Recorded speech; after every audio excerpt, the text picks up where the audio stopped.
Live from places unknown in Miami, Florida. It's Friday night. Wow. Good. It kind of, I don't know about you guys, but it kind of like cut out, and it's probably the automatic Should be like live from the somewhere in the multiverse. Oh, we are in the multiverse. There's already 2 people watching. Who is it? Is it us? We're watching. We're probably watching. Okay. It's not us. I have 6 computers right now, all signing on to the show. I wish I knew how to make bots. I'd totally make bots for you. Really? You do that? Why not? Well, lots of other people do it. Do it. Let's get 1 billion bots. The most bots. You've never heard of like the bot farmers in World of Warcraft? No. What is a bot farmer? Like they make bots that basically farm gold in the game, because you can sell gold in World of Warcraft for real money. Really? Like there's an actual money market with World of Warcraft. So people, shut up. Yeah, they have computers basically running a program that just has a character run, whatever, farm a thing, come back over and over and over, so then they can make gold. I don't know exactly how it works. I've never really even played World of Warcraft, but yeah, World of Warcraft bot farmers are huge, and they have these like, a lot of them are like in China and Korea, and they have these huge like warehouses full of computers just running bots accounts. And then you just cash. And then they just cash in. Yeah, they just make money. That's interesting. I was going to say, do you like my TOS pen lighting? On my pen lighting? Notice it, yeah. It's like kind of on my eyes. Like it's like. Yeah, almost there. Oh, yay! Oh, shit. Sorry, I didn't mean that. Dox you. But it's the PE. Welcome back. So Marcelo and Ruben are here. Father's supposed to show up. He's the most excited about this return because he really missed. Like, wow, look, that's Riker. What is Ruben doing? Oh, he's just showing us Riker. Yeah, it's just showing Riker. How'd you do that? Are you like holding your computer? Yeah, I am. Okay. On the computer. This is like a TikTok video waiting to happen, like a danger. Oh no, was Riker making that sound? Was that him? That was me. Oh, okay. That's my historical laugh. Anyways, greetings. We're back here on. Well, it's not. We're gonna just call it the After Dark show from now on. It's not Starfleet Boy After Dark. Después de la oscuridad. Yeah. Esta noche en Después de la oscuridad. Wait, how do you say it? Después de la what? I mean, After Dark de la oscuridad. Oscuridad. I have currently a strep throat and a cold. Oh my lord. It's not contagious anymore. Well, it is if you're around me, but I am on antibiotics. But I also had a hot toddy tonight. Okay. Star Trek After Darkness. I think we have called it. Tonight's episode is the last days of disco. And I say that because I always said that when Star Trek Discovery ends, I would love it if Star Trek, the official Star Trek, used the hashtag the last days of disco. And then it's also a reference to a really brilliant Whit Stillman film by the same name called The Last Days of Disco. Have you guys seen that? Cool. And the whole final season should be set to ABBA music. It should be. Oh my gosh, that'd be awesome. The last days of disco is great, but I bet there's going to be a ton of trolls popping up and going, "Oh, now that disco's over, now they're going to start screaming for Alex Kurtzman's head again eventually." Wait, what do you mean? What's going to happen to Alex Kurtzman? Did he get fired 8 times already? He got fired today. But I'm saying that the people that are saying, "Oh no," the individuals that want Alex Kurtzman's head are gonna be like, "Oh, since now disco's over, they're gonna be calling for his head again for no apparent reason at all." Maybe, but I also think that Star Trek Discovery did really well for a modern television show. 5 seasons today is unheard of. Like, how many seasons? How many seasons did The Expanse get? 6. No, and it was saved. That's because it was saved. But like most shows nowadays go 3. 3, yeah. It's like that's the norm now. That's the norm, yeah. Hot toddy. That They would start to be. get pricey after that. I think it's spelled toddy is Trek on the Tube, but I think it's spelled toddy, right? TODDY. Is that how the drink is? I have to look it up. I want to say you're right. Hot toddy. Yeah, it is. Oh, So you were. also, I think yeah. Benji's playing on Toddy, who's not going to be here tonight. I invited him, but he's lame. He says, I'll join you sometime in the future, but not tonight." I've also, I've also learned that sharing footage like classic TV promos isn't that bad over StreamYards, and like Wait. I haven't got a lot of copyright notices, so I am happy about that. Sharing TV promos. Yeah. Like There's gonna be a big one for a Paramount. Guys, I restarted for all mankind. I'm not. It. Sorry. No, I'm sorry. Go ahead. We're gonna line up. We keep interrupting each other, but we'll line up as the night goes on. It's been a while. It's been a while. We haven't done this for years. Well, Marcelo and I did a Buffy watch along where we barely ever talked about Buffy. We talked about Vampire Diaries like 40% of the time.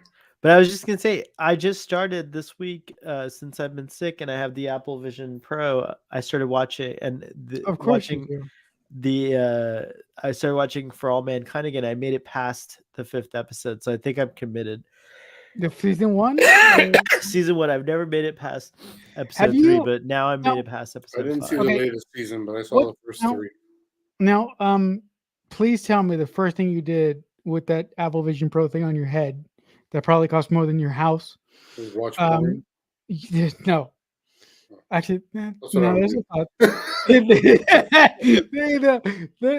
a thought that will fester, but what does Star Trek look like on that thing? Because you resize the windows and shit.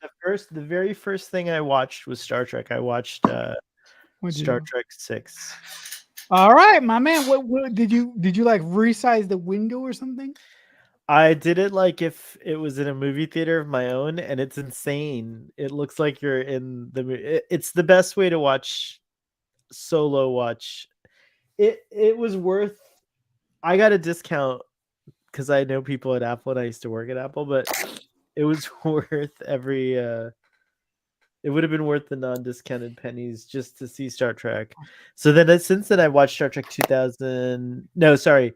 Yeah, no, I watched Beyond and also Into Darkness because they're in 3D and they got upgraded automatically. This is the thing, by the way. This is the unit. It looks just like ski goggles. It's very unassuming. Mm-hmm. I can't wear it right now because I'm wearing glasses. Awesome. So I don't have my prescription inserts yet that go in here. So you wear contacts with them? Yeah. So when I use it, I wear contact lenses, and it works fine. It works great with the contact lenses. So. Awesome. Yeah. No. If I get, if I get that, there's a bra that comes with it. This is the bra. Yeah. And you put the bra on the thing like this. Don't they call on a car in the front of a car when you put that protective cloth thing? Isn't it called a bra? Isn't that the same thing? It's like the bra of a car. I've heard it as like a cover, not a bra per se. I thought it was called like a car, like a. I don't know why I thought it was called. I can't say either way. Help me out here, audience. Yeah, but if I ever get that thing like in a billion years, probably the first thing I'll do is probably watch I'll probably watch Dune, probably. Oh, I started watching Dune in 3D. So you asked about porno. Basically, regular movies are the same as porn now because they're so intense and real and just ridiculous. Also, they have these movies called they're immersive movies, and I watched this lady on a high line in Norway above like a fjord, and I was there. I could see below. I could like when I was scared, I would stop looking at her because I thought she was gonna fall, and when I would stop looking at her, I thought I was gonna fall because you could see the floor. Hi, Father. Welcome back to After Dark. Look, it's really happening. This is a thing. We're here. It's here. Oh, and he's gone. Which it's not my avatar. This is real me. I think he was afraid that. Oh, by the way, I want to show you guys my That looked avatar. like Father's evil twin. I'm not sure. From the Mirror Universe. He's back. All right, there you Hi. What was that Hey. all? Oh, hold on. I'll be right back. All right, he's going back. It would have been funny if you logged out again. Anyways, I'm hoping For All Mankind gets a 5th season too. I thought it did get greenlit. I guess that's not confirmed, huh? Oh, it'll probably get greenlit. Supposedly there was like a 7-year plan or something for the show, or 8 years. Yeah. Ronald D. Moore. Not like I know Ron.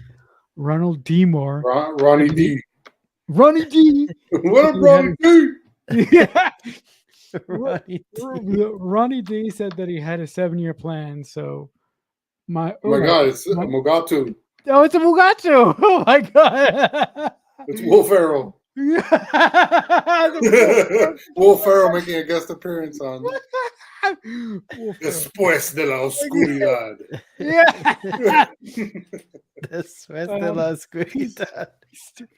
I can't stop laughing at that. I don't know why. Anyway, I'll be so back. yeah, Make it yeah, show. Make it show. Oh, nice. I heard that a while. Ronald D. Moore did say that he had a 7-year plan, but I would really like the show to run 7 years. But here's the thing about Ronald D. Moore. He always says, sorry guys, this is going to turn into writer after dark for a second till Starfleet Boy comes back. He always says that he's like he always says that he goes over the grand season plan with the showrunners For All Mankind. But I'm like, do you even think that he does a pass through the scripts that he talks about, or he's just like a figurehead for All Mankind? No, I mean the showrunners and whoever the head writers are usually Do all the pass work on keeping track of continuity and stuff like that. Okay. And a lot of, oh my God. Okay. Oh, Okay. you're on mute. Oh, I love that guy because my dad, when I was a kid, used to make his face look like that on purpose, like to scare my sister and I. But we loved it. We were never scared. Whenever I see the character, it makes me think of the end credits of TOS. Because he would always, they would always show his face in the end credits. Guys, just cutting to different like scenes and different shit. Okay. Joanne's asking what the topic is saying. Overall, we're probably going to be talking about Star Trek Discovery because it's the big hot thing. I'm going to talk about my journey into Peacock horror, where I've been watching every horror movie on Peacock. But the After Dark show really is about anything and everything and nothing at all. And Joanne, you could also like set a topic for us to talk about for a while and see how good we are at that topic. We're pretty good at every time. Between the four of us that are here right now, we know a little bit about almost nothing. Everything. But we each know a quarter of everything in the universe. 100%. A lot of stuff. It's true. And I have a cold, so I'm extra silly tonight. So yeah, let's go. No, actually, I'm really excited about Discovery because it's a really interesting journey that I've had with the show. I've loved it, I've hated it, I've wanted to kick it out of my own house, but for some reason, I just keep coming back to it a lot of times throughout the course of these 5 years, which is fun, which is funny. But look, in this final season, I'm not looking for, something earth-shattering to happen to Michael Burnham and her crew. I just want to have a really, really fun adventure with good stories and a nice wrap up at the very, very end. So Nico Martin Green said there's going to be some familiar phrases. Do you think that Riker and Troy are going to show up and we're going to find out that this also was all a holodeck? Oh God, please no, please no, please no, please no. Oh God. Hey Rachel, Hi, yay! I'm Wow. got a little distracted by my mom called as we were getting off. I was getting off the text direct stream. So. Oh my No God. worries. I'm gonna put you in center Hello. seat. By the way, here we Oh, go. okay, sure. I've got. Yeah. What is Fathery doing? Yeah. It's true. Joanne Also, says Fathery's wilding out. He's been putting up little figurines. Sorry, Marcel, I didn't mean to interrupt. Yeah. Also, welcome, Rachel. And Thank then parentheses I Yes. says, "Is there a date set for Disco season 5 premiering?" Yes, there is. It's Yes. April 4th, right? Yeah. Mhm. Yeah. That's what Joanne says next. Yeah. Oh, right on. Yeah. Also from a selfish point of view, I would really like Alex to write the finale with Michelle Paradise. So if he I doesn't do think that's that, a given. I feel like it's a given, yeah, Marcel. I'm gonna I be do if too. if he doesn't, I'm gonna be butthurt. But he If probably it doesn't, then you can say almost paradise. yeah. Huh? Paradise. Like that? Hey, great show tonight, by the Almost way, guys. I'm proud of that one. Galaxy Quest. Oh, thank I you. don't think Ruben was Um, listening. He usually listens, but I don't know No, if he I was enshrouded. I'm a fan of Text Trek, but on replay. I'm you a watch fan- it on the replay. I sometimes Yeah, I have watch it on replay. had to watch it I've on definitely replay. had to do that before too. Yeah. I, Which, by the way, Text Trek's weird tonight. What bridge is that? By He's the way, just cloaked. is that the Enterprise? Is that the Enterprise C bridge? I don't know. I think don't it is know. the C. I think that's the I'll have to C's ask bridge. Feathery. I don't know. I would just have my standard Star Trek and then Jade Austen quarterback route. I should not say it's the Enterprise C bridge. It's the Starship Texas because Is it's the also an Ambassador class starship. So yeah. Yeah. What class starship would you guys be captains of Uh, if you um, if you could pick What your class, you said? Yeah, Here's like the the problem. Mm. I remember so few of them. yeah. you could just name like the You ship. can Google it. name. Just Google it real quick. Yeah, or name the ship's name if you remember it, or like Yeah. I remember Galaxy. I remember that. Obviously, it's just Yeah, the Space Whale. joke I have with a couple friends. It was like Star Trek fans. I was like, "Are you a ship as in vroom fan? Or are you a ship as in like relationship fan?" Like, both. Yeah. I would- The answer is both. I would go for whatever class the Enterprise E was in from ooh, I think it was First Contact. That So would be a ship- sovereign class. yeah, a ship like that My- would be really cool to my. to play around with, to have and play around with. And I Tough love the little I'm ship, just gonna take Joanne. the Defiant because I love the Defiant. My co-host / DM from the like actual play podcast I'm on, the Enterprise E, is his favorite ship, and I know one that he wants to buy a giant model of it, and so every time I see a model, I'm like, is it giant? I'm not sure how his girlfriend would react to it. His girlfriend also has giant nerdy stuff too, so I don't know that she could judge. And I'm also friends with his girlfriend. I'm not like throwing her under the bus, but That's funny. like getting Enterprise E model, I was like, no, I've got to get our single one first. The sovereign class is a favorite of a lot of people. It's my second or third favorite. It's my third favorite starship. Right. Maybe fourth. Third. Yeah, third favorite. Ooh, my friend Matt's gonna get mad if he hears me saying that. But whatever. I don't care. I would choose to be. I know it's like recency bias, but I'm kind of like the Constellation 3, that newfangled looking Constitution 3, the Enterprise G. It kind of just Mhm. like grew on me that's over nice. time. Yeah, You- I like it a lot. You do realize that they just stripped the paint on that ship and renamed it, right? They put like, okay, I'm not gonna say that because Well, it's a Constitution 3. That's what it's Yeah, officially yeah. called. The class. It's the Constitution. I don't So there was think a class- 2. The What name is of the this ship from? changed. Star Trek Picard. Picard. Picard. I really appreciate Terry as a writer, so I'm just gonna back off. I'm not gonna say anything. I like this Korolev class. It's pretty cool. The which one? Korolev class. Korolev. Let's look that Yeah, up. Let's see here. Hey Joel, thank you for always liking my stuff. He's a genius, Joel's man.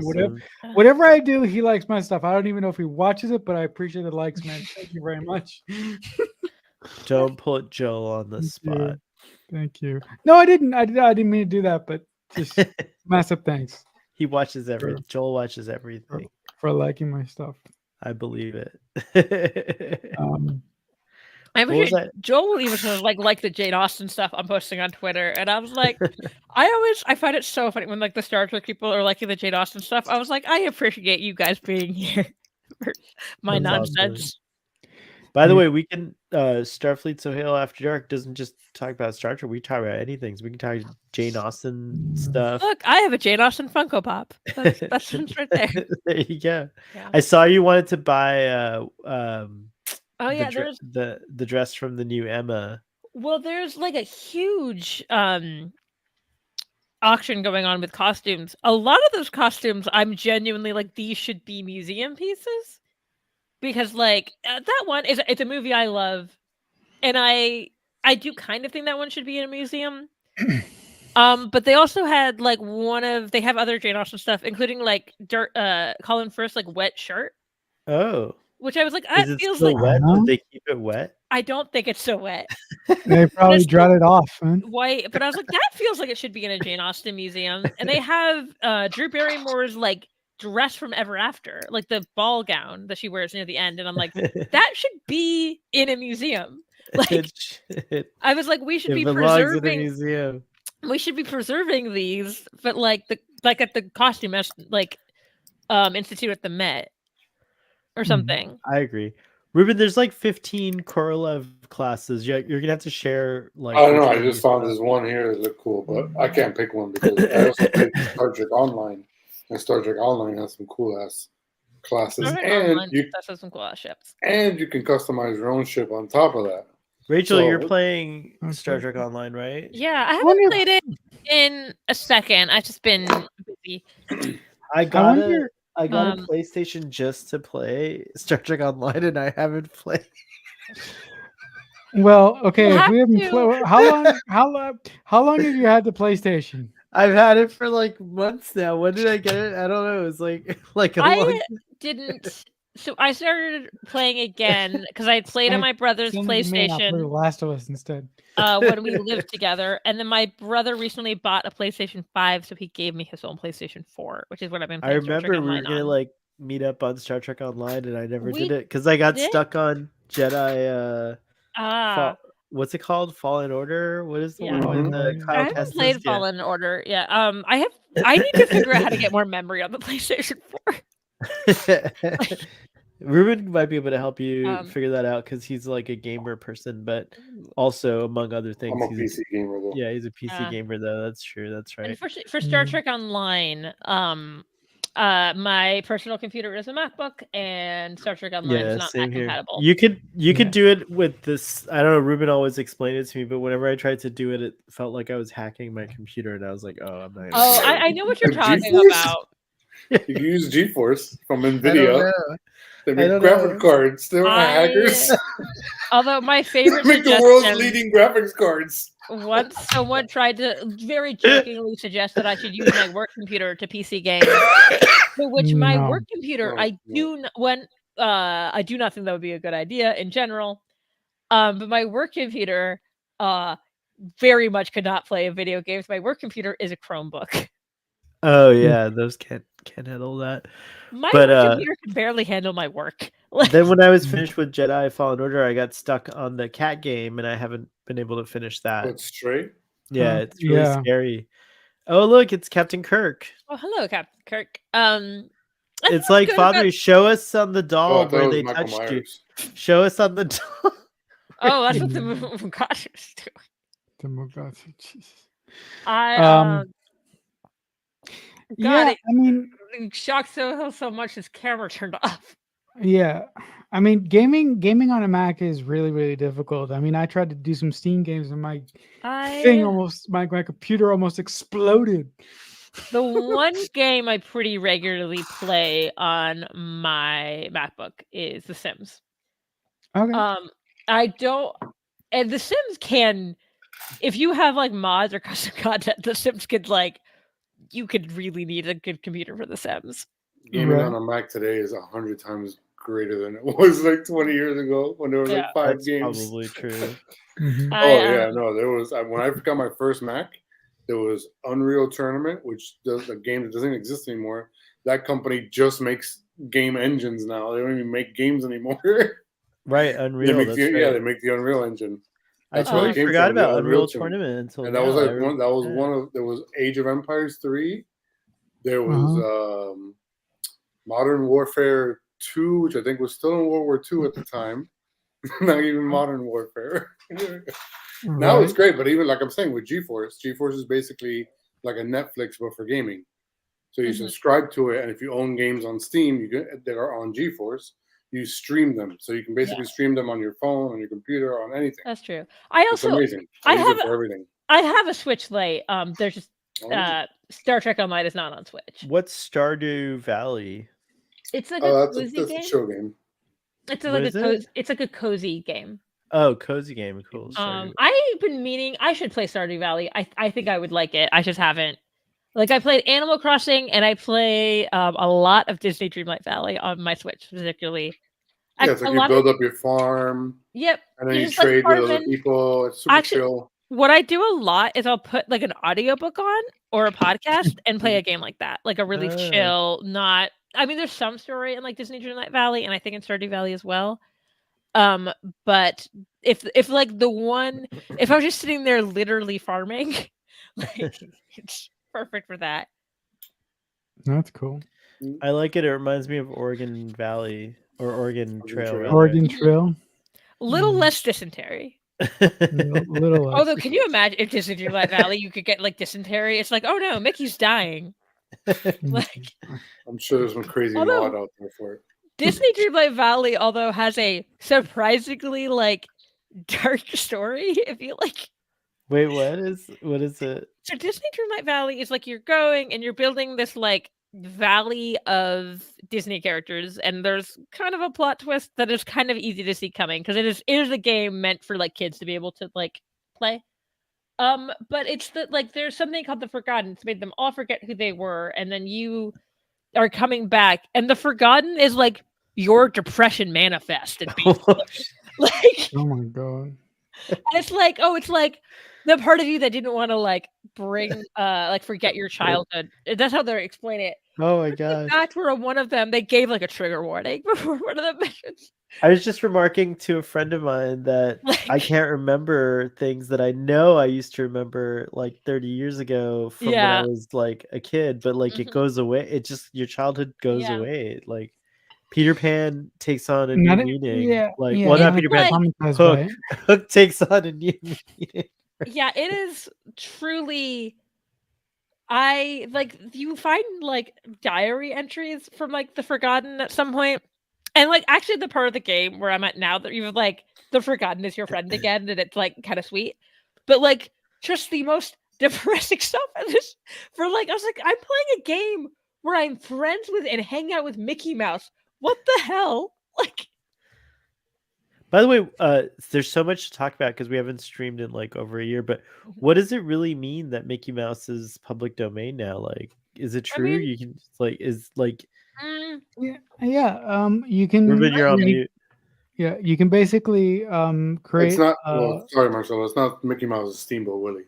Yeah. Yes, Steamboat Willie. It's Steamboat Willie, not Mickey Mouse. Specifically, the same. Aren't they the same? No, Steamboat Willie doesn't have the gloves. It's specifically the version of Mickey Mouse that is in Steamboat Willie that is public domain. It doesn't mean anything anymore because Mickey Mouse is a fraction of Disney's profits at this point.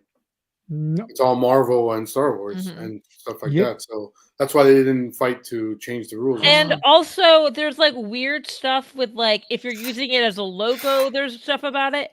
And they are specifically using the whistling from Steamboat Willie and like part of their logo. But they are already making horror movies. Yep, they shot one already. And Winnie the Pooh Blood Honey Part 2 is coming out. I love Winnie the Pooh, and I have not watched that movie. I was like, I feel no need.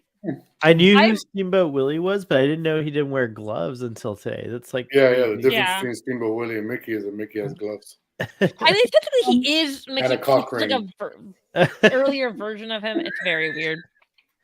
But there's a version. Sorry, this is After Dark, folks. It's my wheelhouse. It's okay. It's okay. We are rated R. I did put in the disclaimer. By the way, Rachel, we're rated No, You can cast if you want to. I did at Sorry, one point. I give said, a "What read, the you hell?" 13. And part of me Uh, was like, "Can I say fuck? I don't Yeah, know." you can totally say it. You can totally say it on But this show. this isn't like Galaxy Quest. I don't have to put screw over when I'm No, clearly yelling the word fuck. You have to go wee-haw when you're gonna Yeah. curse. Yeah. But Oh my gosh. you were like the Good Place, Mother Forker. Mother Forker, I do like Yeah. that.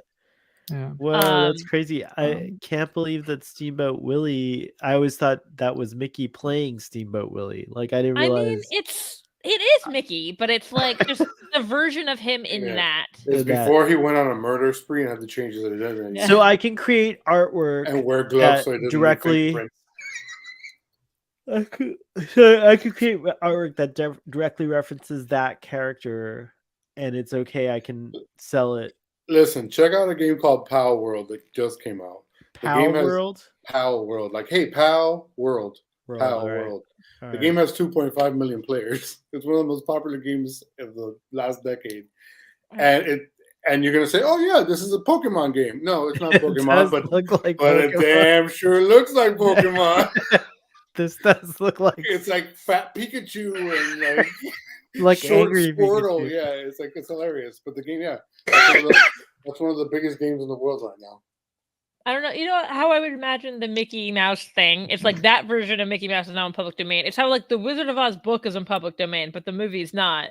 So you can make stuff with Dorothy. She just can't look that close to Judy Garland. Make it look like Richard Simmons.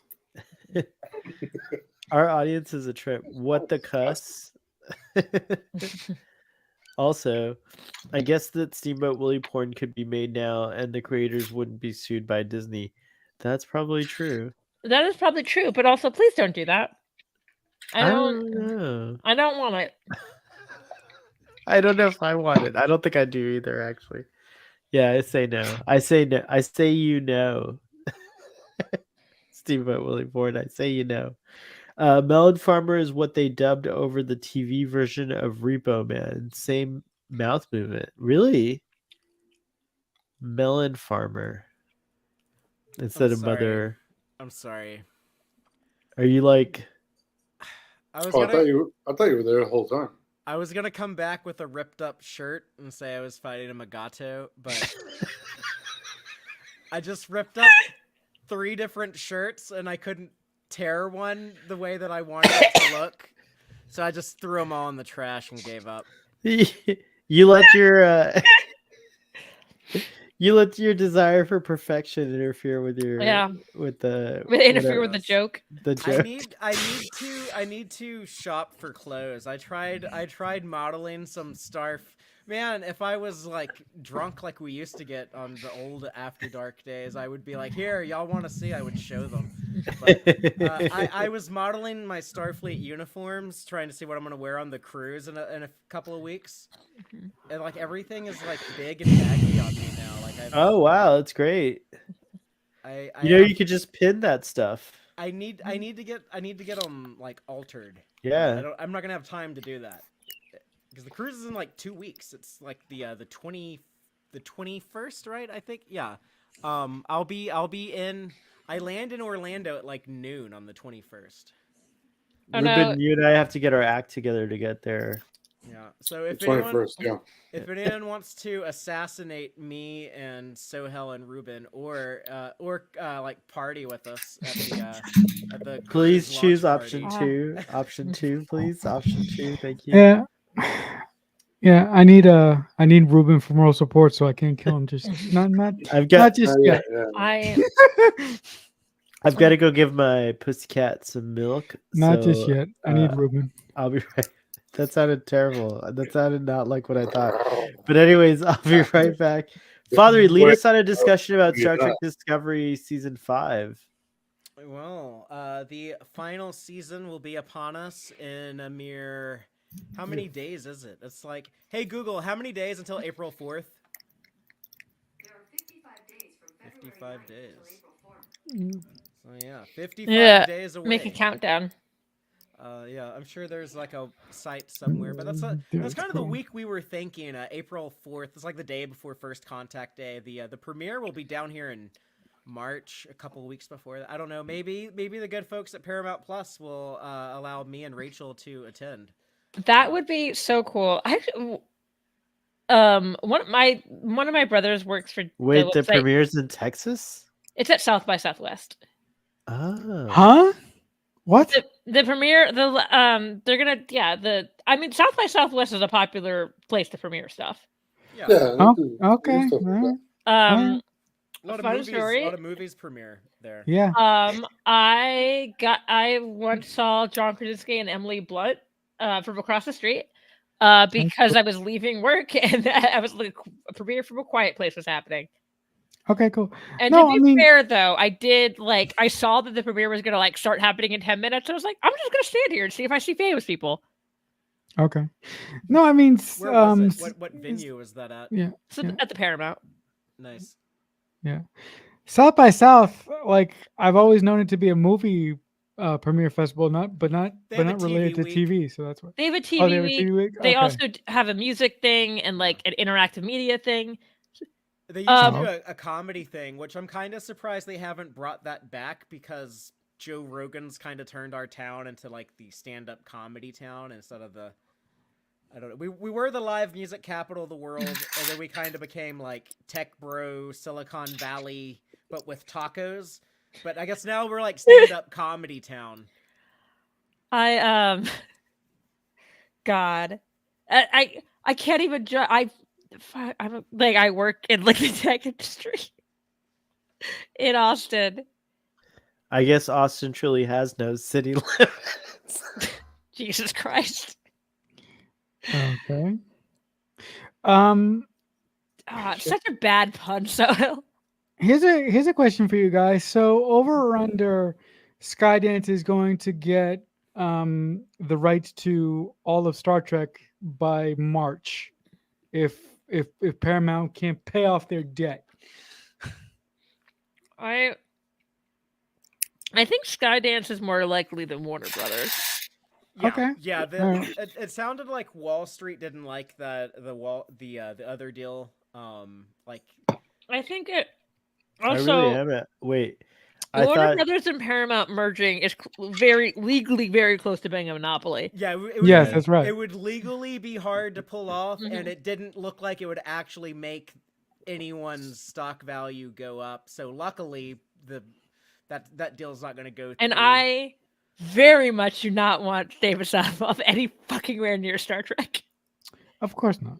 Like, I just heard about the Wile E. Coyote movie being Yeah. a tax write-off. I think you posted that. I saw that you And didn't posted Yeah. James Gunn wrote that? It's not like it was like some nobody I mean, like that Batgirl movie. Nothing against those creators, but like who here remembers the name of like the Batgirl writers or directors or anyone?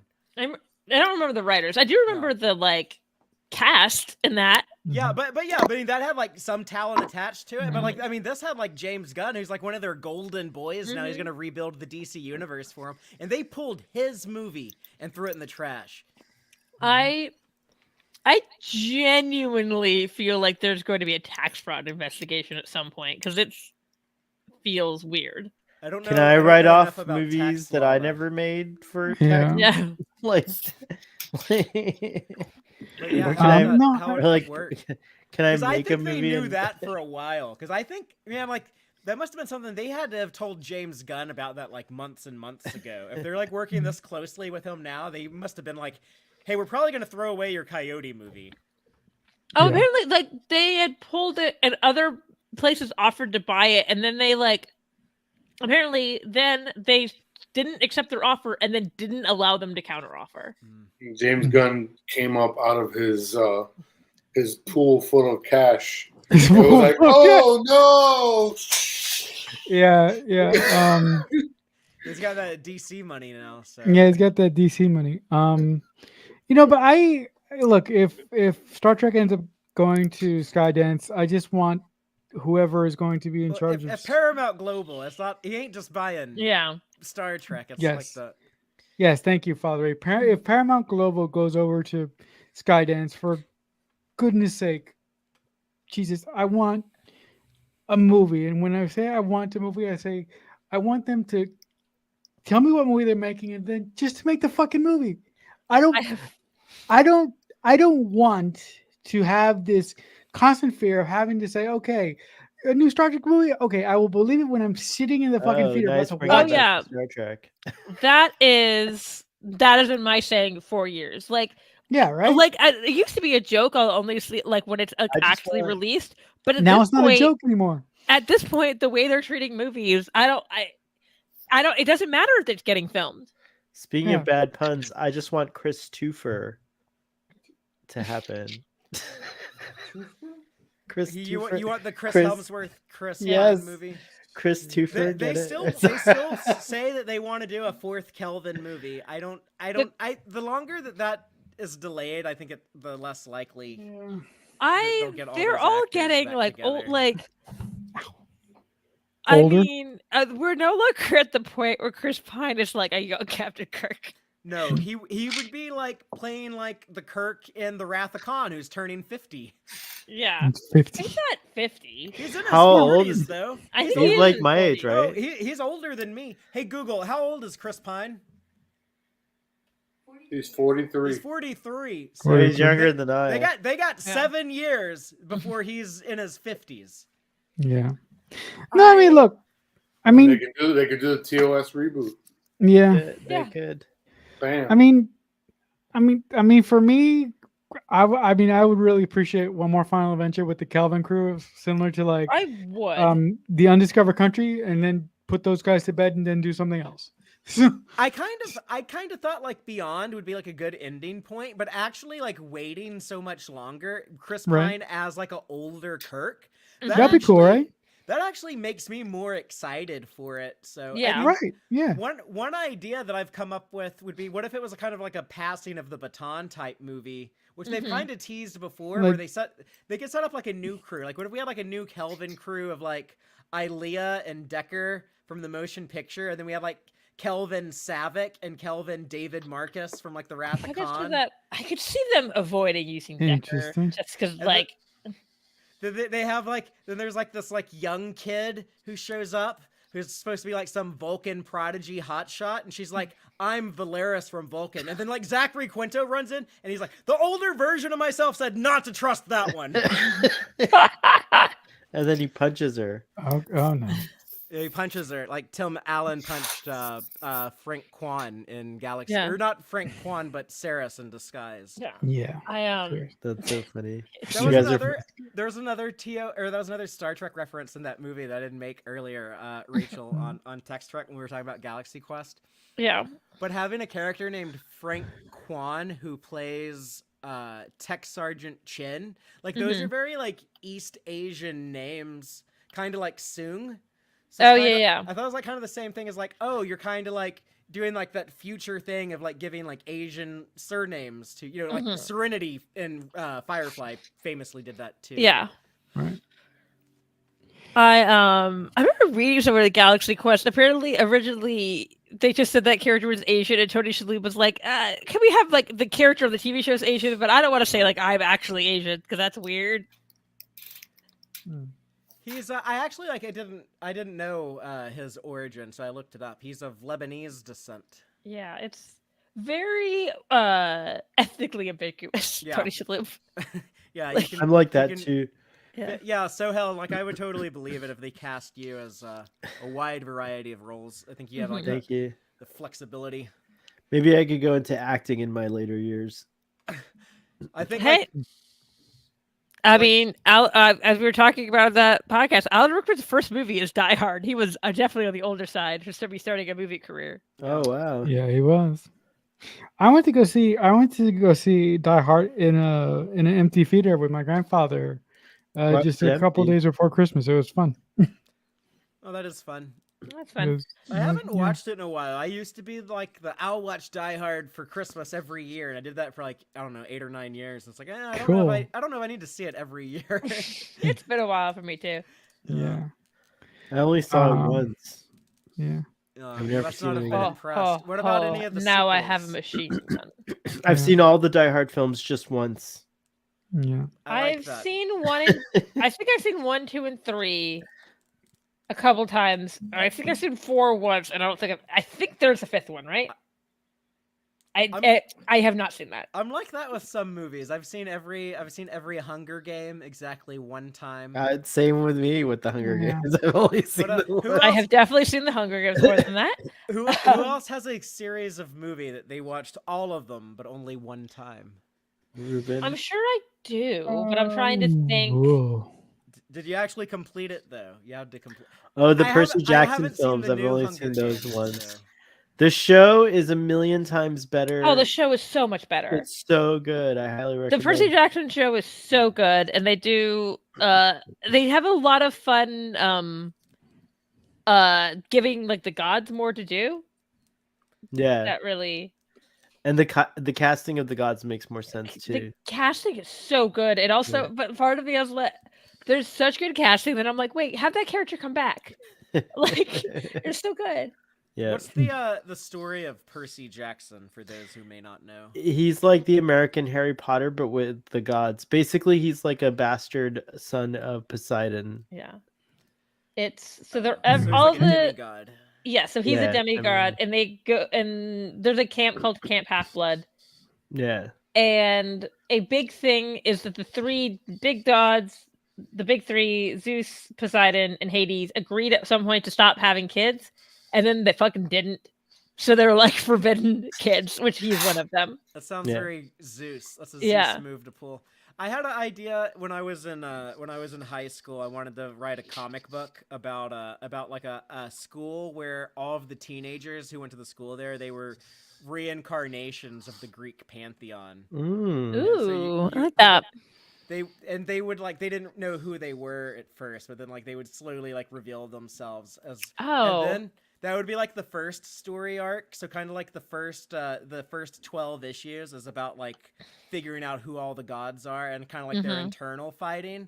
And then like the next story arc would be like the next like town school over, they're like the Nordic pantheon, and all of those kids are like they end up like becoming their enemies. I'm not as familiar with the second series of the Percy Jackson books, but the second series I know deals a lot more with the Roman gods. The problem is I need to read I enjoyed the Percy Jackson books, but they came out when I was in high school, and then there was a big break, and the other ones came out later, and I was like an adult and had like How many are there total? I don't Responsibilities? know a lot. There's a lot of Percy Jackson. Yeah, Are the books really good? I have not read them since I was in high school, but I remember. I only read the enjoying first them. one, but I like this show a lot. 17 books. Wow. Oh, I really enjoy them. That being said, you do have to go in knowing that they are YA leaning towards middle grade books. And So they are 18 not- Number 18 comes out in September. Whoa, it's still going. And like I'm glad they are. Kids need books. Are they all But, written like- by the same writer? Yes, they're all written Yeah. by Rick Riordan. my Oh, and then God. another thing which is really cool about Percy Jackson is that most of the characters are neurodivergent in some way, and specifically dyslexic. Because Rick Riordan was writing he wanted a book for his like dyslexic children. Okay. And like with ADHD, and the reason given is that the demigods' brains are like wired for like ancient Greek, but then they're like living in a world where they're like trying to read English.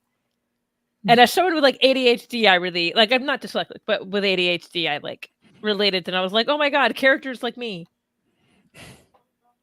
Did you like Yeah. the Percy Jackson films? The films, no, they're not I good. like Jacob Lair. What's his name? Right. Logan Lerman. Logan. not- I always They're call him not Jacob. bad. Actually, it's the big problem with them is they're just like change a lot for unnecessary reasons.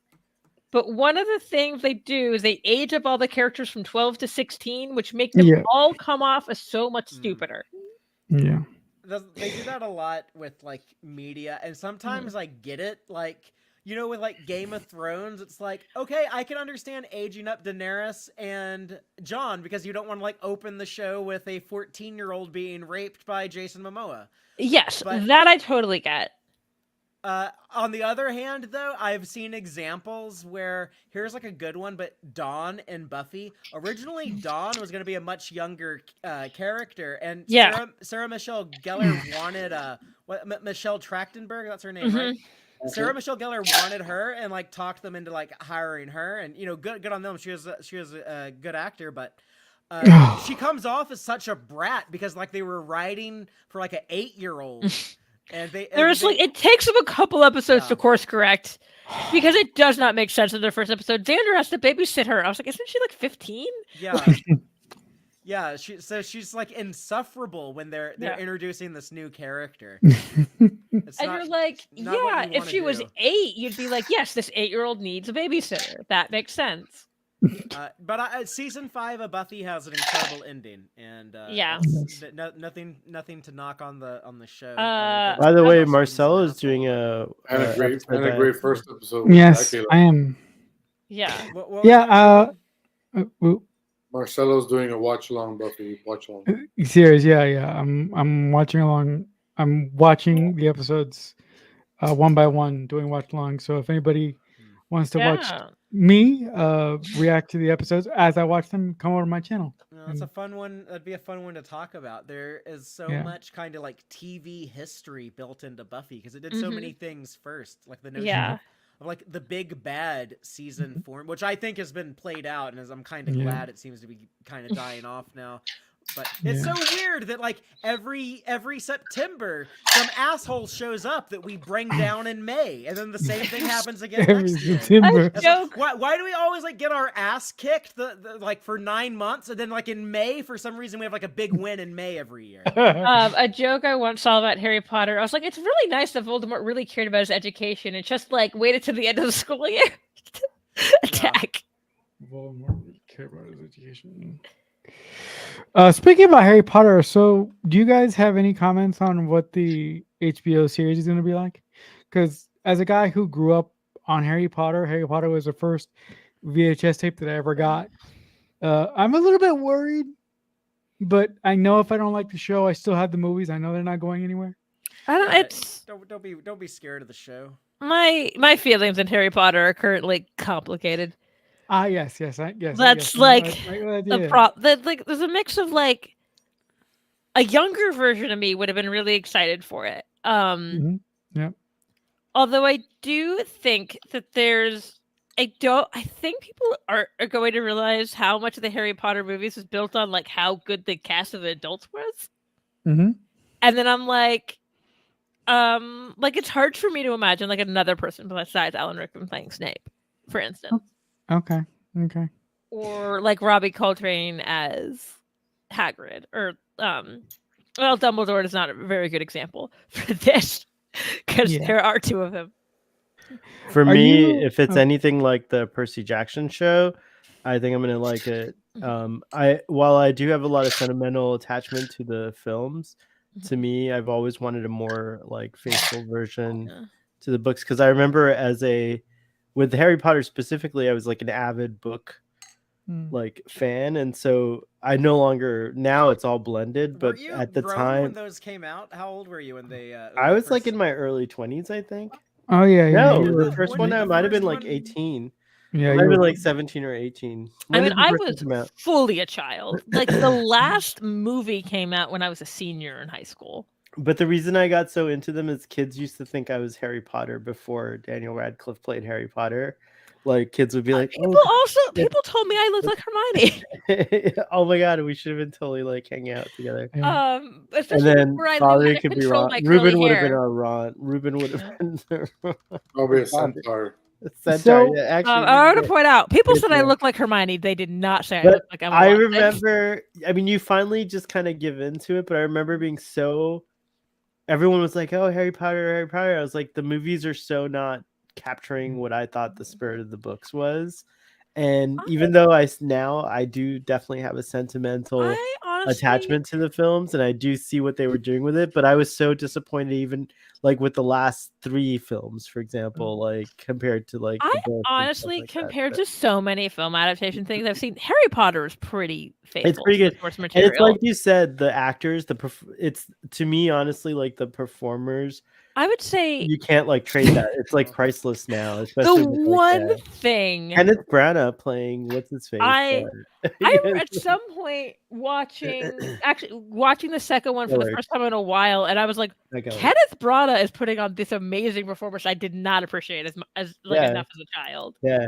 Mhm. No, it's David Tennant is a genius. Like there's so many good actors. I always forget in that the David thing. Tennant was in that until someone. Yeah. Very Like very I've briefly. never seen a picture of what does he look like in Harry Potter? What's He his just looks like a character? crazy version of the well- Ninth Doctor, because he wears leather jackets. And Oh stuff. yeah, I Oh. said the Yeah. what's funny is he's a different actor for most of the movie.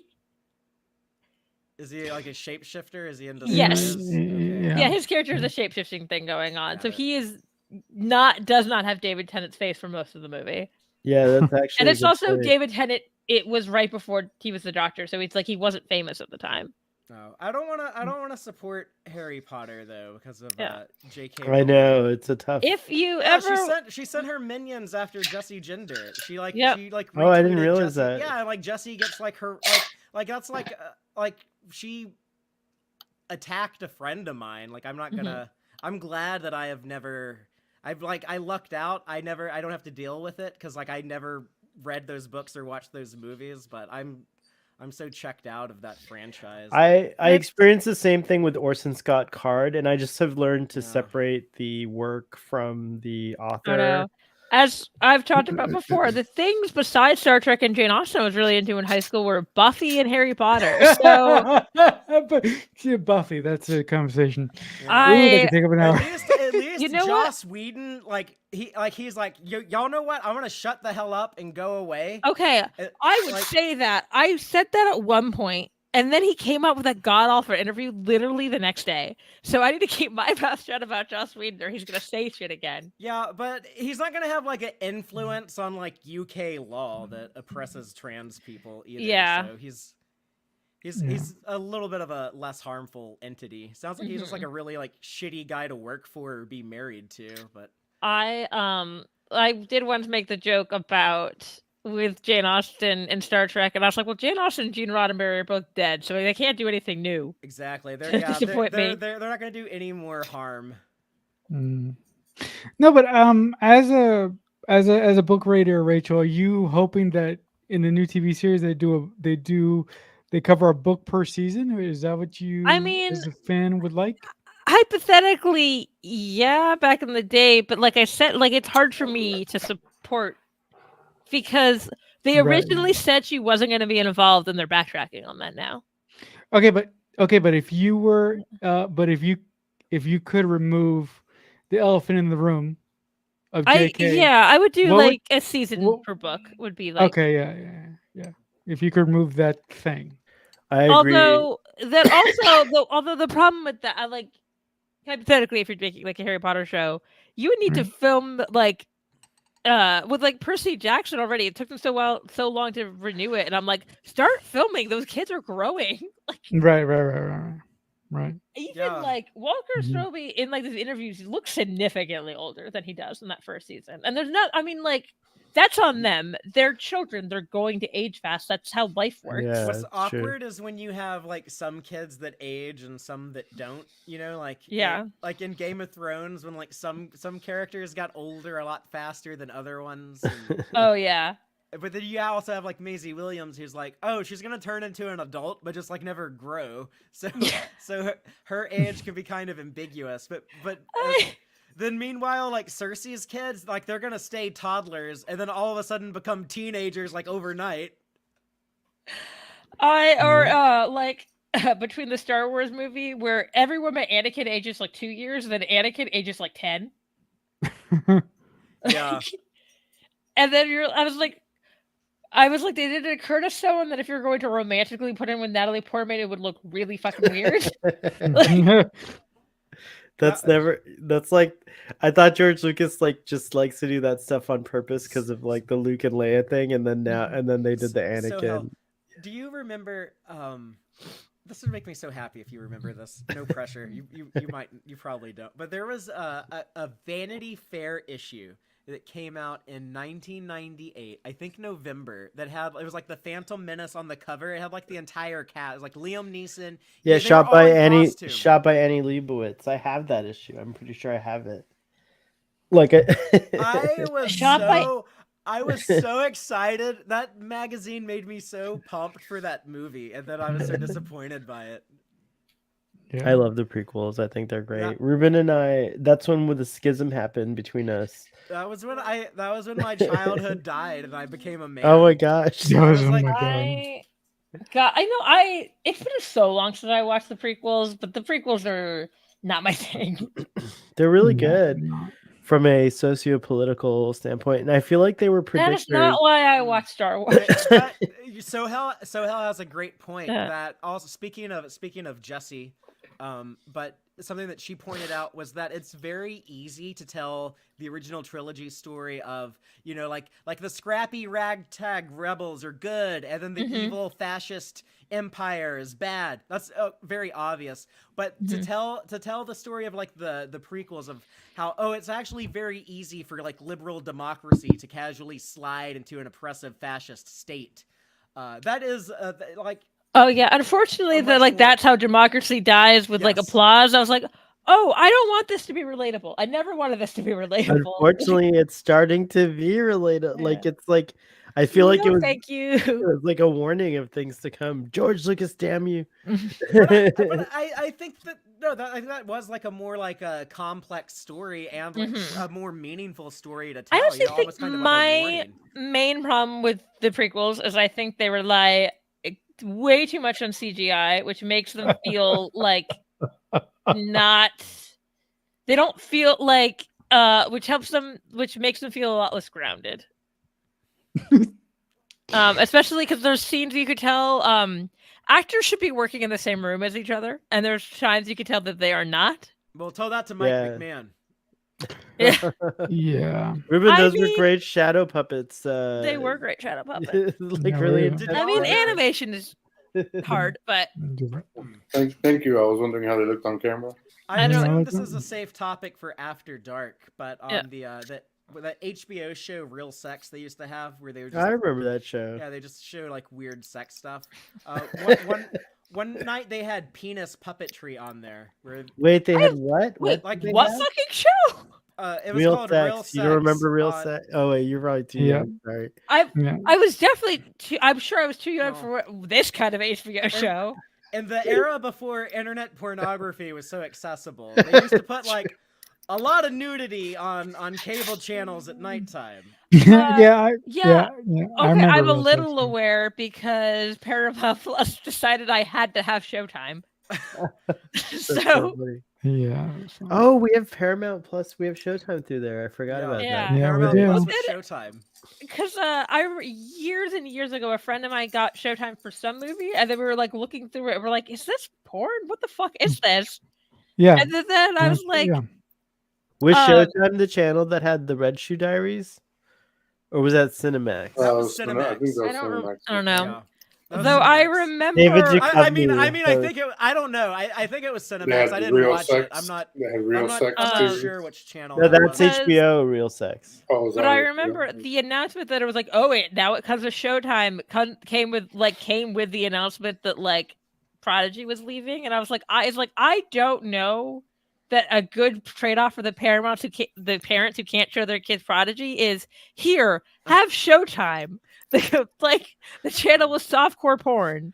I was gonna say something about the penis puppetry, but now like I'm curious about Sohel's cool AR goggles. Oh, I showed them earlier. Yeah. I was just like, I can't. I thought I was gonna put them on as a Are those, joke, but I forgot I was wearing my glasses, so I can't wear them. You don't wear your glasses under it? Like a lot of VR goggles, you keep your glasses on. No, you need special inserts because of the precision of the eye tracking. But I can just put on contact lenses and then I can see. Well, is that the Let's see. new Yeah, it's an Apple? Yeah. It's a holodeck. is Yeah, what it it's is. Apple. It's like the- I would it's say so I good. pointed this Oh, out when this yeah. originally God, they never designed those for like women's for like long people with long hair. That's true. No, You they have to break don't. your hair back. Oh, I can't put it on with the headphones on. Like, Because that would just if like I tried to wear that out, my hair would be fucking destroyed. Like, I noticed that every time they show the advertising, like the ladies have their ponytails up or Yep, whatever. So the that only thing that works is like a high ponytail, and my hair is currently too short for that. So Ruben, I- Oh, you then should- you'd probably be all right wearing it. Ruben, you should go to Sohel's my house hair tangles pretty easily. and play with his AR goggles. Here, I can just put them on for you guys. Ready? Here you go. Whoa. Ready, Whoa. player one. Here we go.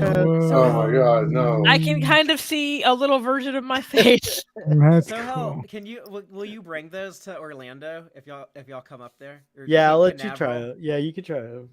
I'll bring them up.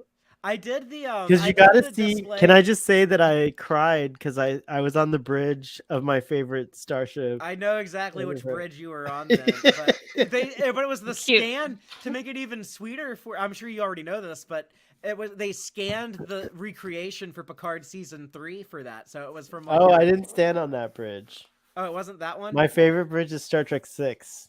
Oh, I thought you Oh. were talking about the. I'm D. gonna use it on the whole drive That- up, so it has no. I battery. also did stand on the D, and it does look scant. You're right, it does look funny. Wait, what did you say, Ruben? I'm gonna use the goggles on the way up to see Fathery, so the whole drive. So It it has no doesn't have any battery. batteries by the time we get there. Yeah. That'd be. I'd be pissed if you did that, but that's also I'd be hilarious. saying it all the time. Whoa. That's honey. I worry. I sometimes get nauseous when I use VR stuff, so I worry that I have the same I thing. unfortunately don't have that problem. I don't get seasickness. But look at this NASA case that Ooh, it comes that's that you cool. carry. it Unfortunately, in. that is a big reason why I am scared to ever go on a Star Trek cruise because I'm scared to pay for something that expensive and then be sick the It's a- entire it's a time. big Could you enough take ship, though. Dramamine? It's a big You enough ship. It doesn't can, rock that much. But like Dramamine isn't like you can't like you should not drink and be on Dramamine. Mm. Like that's Oh, like that's probably true. Ruben was on the largest dangerous. ship in the universe just Yes, recently. indeed. Ooh. Icon of the seas.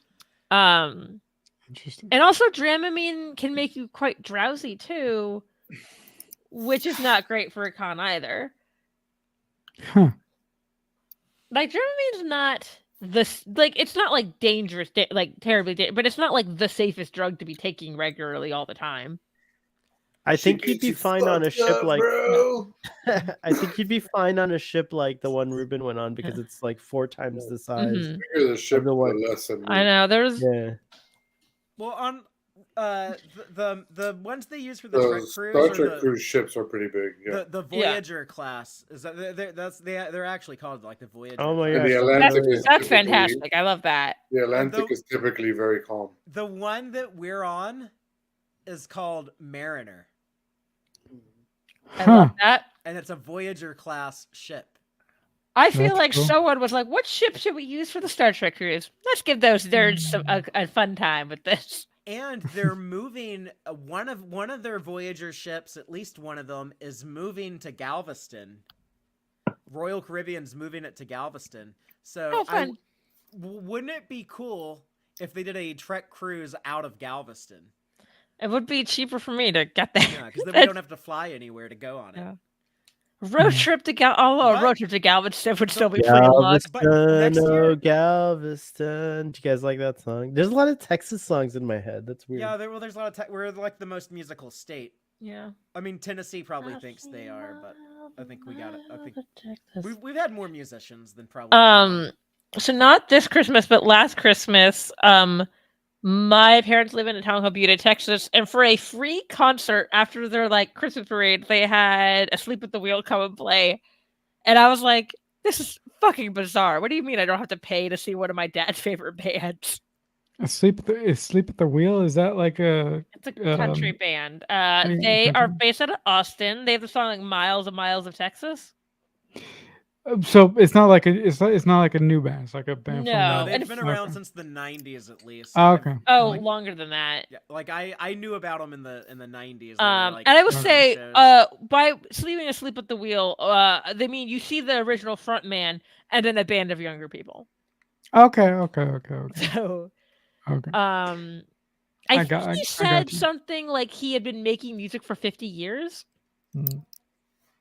Um, I'm now googling is Leap at the Wheel, and he had like pretty recently won a Grammy, I think for some like a something he made in Texas. It says years active, 1970 to present. Wow. No, I So mean, yeah. I mean, I kind of understand how your dad possibly may have felt because I'm gonna go see Sarah McLachlan, which is she's my favorite artist of all time for the first time Mhm. ever. As a cool birthday gift here in a couple of months. So I'm That's really awesome. excited about That's that. really cool. that's cool. We should Yeah, all because say I'm like our favorite artist and our favorite show we've ever been to. sure. Go ahead. I mean, I mean, um, mine might be obvious if you tell me. yeah, I'm gonna yeah. guess Taylor Swift and the Eras Hey, concert. Yeah, that was. Yeah, that's fun. I'll say another really cool concert. In high school, my parents, I saw Simon and Garfunkel at the Tokyo Dome. Cool, Uh, cool. Um, yeah, no. Over or under. Is she gonna make it to the Super Bowl? I'd say over. I mean, it's not. I maybe because I used to live in Japan, so I'm like, like you gain time going back. Okay. I don't know, but I feel like if she doesn't go, it's mostly probably she's just fucking tired because she's Yeah, globe fuck. globetrotting right now because it's the Yeah. international part of the tour. Right. Yeah. All right, I'm gonna be right back. I should let the dog outside. Ruben, Yeah. I mean, who's your favorite music artist? Wow. that's a good quote. Wow. Or what's your best concert you've ever been to? Wow. I don't know about best, but like one of my most favorite concerts. I mean, I went to see Page and Plant, which is half of Led Zeppelin. Okay. Pretty Cool. amazing. Pearl Jam was amazing. Every Pearl time Jam. I've seen Radiohead has been pretty amazing. I love to see Pearl Jam on Radiohead. Nine Inch Nails was one amazing show. Cool. Marilyn Manson, I had 100-degree fever, but I went anyway. was And I the was best? sweating balls, and I was in the jacket and shit, and I was just standing there like, just watching him do his thing. He was fucking incredible. Puts on a great show. Yeah. What else have I seen? I was disappointed by The Cure because I don't like when Really? bands sound like the album. I Okay. want you to sound live. Yeah. If I'm gonna hear the album, I'll just hear the album. I don't want you to sound exactly like the album. The Mhm. album is supposed to be the clean, perfect, edited version of. This is Right. supposed to be the dirty, raw, real version of your music.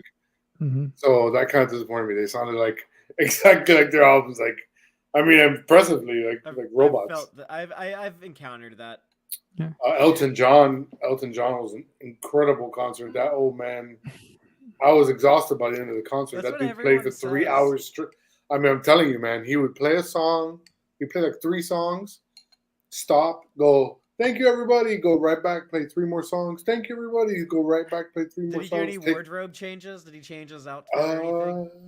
I don't remember him doing wardrobe changes because he was just on stage the whole fucking time, bro. He was That's incredible. cool. When That's- was that? Like what year? I want to say like 5 years ago, maybe 6.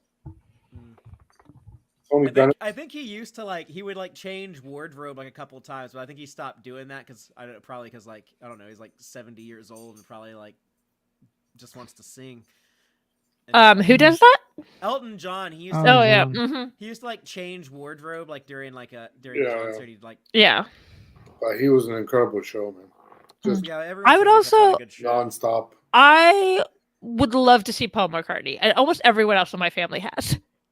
That's cool. He does. That'd be He does very cool. ACL a lot. Every time I've tried to get ACL tickets, it has not You know what? happened. I've lived here my whole life. I've never gone to ACL. Like a lot of times, ACL there's, other is? cool shows. Austin City Limits. Okay, thank you. Well, I'll say the best concert I was gonna say another one, but I'll say this. Speaking of like dudes who will get up on stage for 3 hours, I was so impressed with this concert, but LL Cool J on stage for 3 hours, no break. Wow. Like he just went through like it must have been his entire discography because I didn't even think LL Cool J had like 3 hours worth of music. I was genuinely, when you said LA Cool J, I was like, how many? Like what? But it was just him, like it was just him Oh, I in a saw- microphone and just like his DJ behind him. But he like it was at Stubbs, so it was like outside and it was like Oh, it was wow. like really hot and sweaty, but it was like people were like so into it. He had the entire crowd just like so like engaged. It's like you kind of had to be there to like see it, and he was like by the end of it, he's just like covered in sweat, just like Sweat. he was Yeah, I just, saw. like- I saw. My friend invited me once to the Marlins baseball team, and I don't watch baseball. But the only reason I went was because after the game, LL Cool J was going to perform. So I was like, "Oh, cool!" So I went. I watched this boring ass baseball game, and then not only did LL Cool J perform, they let us all onto the field. So I was like, "Wow, I get to stand on a fucking baseball field. That's pretty cool." And I'm watching LL Cool J, and you know I've known LL Cool J since I was a little kid. Like as far as watching him on TV and whatnot. And he like taking off his shirt, he's all sweaty, he's doing the lipping thing, and I'm like, this guy just knows how to sell his shit. Like, bravo. And it was like 90% women going in. yeah, Like, the ladies yeah. fucking love him. Like Gen X women, like just Yeah. Gen X man. Yeah, there was like Yeah, so like- many like panties and bras like flying Yeah, into the stage. amazing. He was like handing out roses too. He was like, I don't know where he's pulling these roses out. And he just like pull out a rose. What, like like hand Like he's the fucking Bachelor, just like anything. yeah. he just knows. I love him in Halloween H2O. Yeah. I'm trying to think. Oh, What on earth did I miss? LL talking Cool about J concerts. pleasing the ladies. Hello, Kitty. I know Fathery knows I went to this. I went to the concert for the band Ghost this summer because a friend of mine is a very big fan of theirs. That They're concert like was they're like the Taylor Swift for like emo and goth girl. yeah. Is that right? You're not wrong. I don't.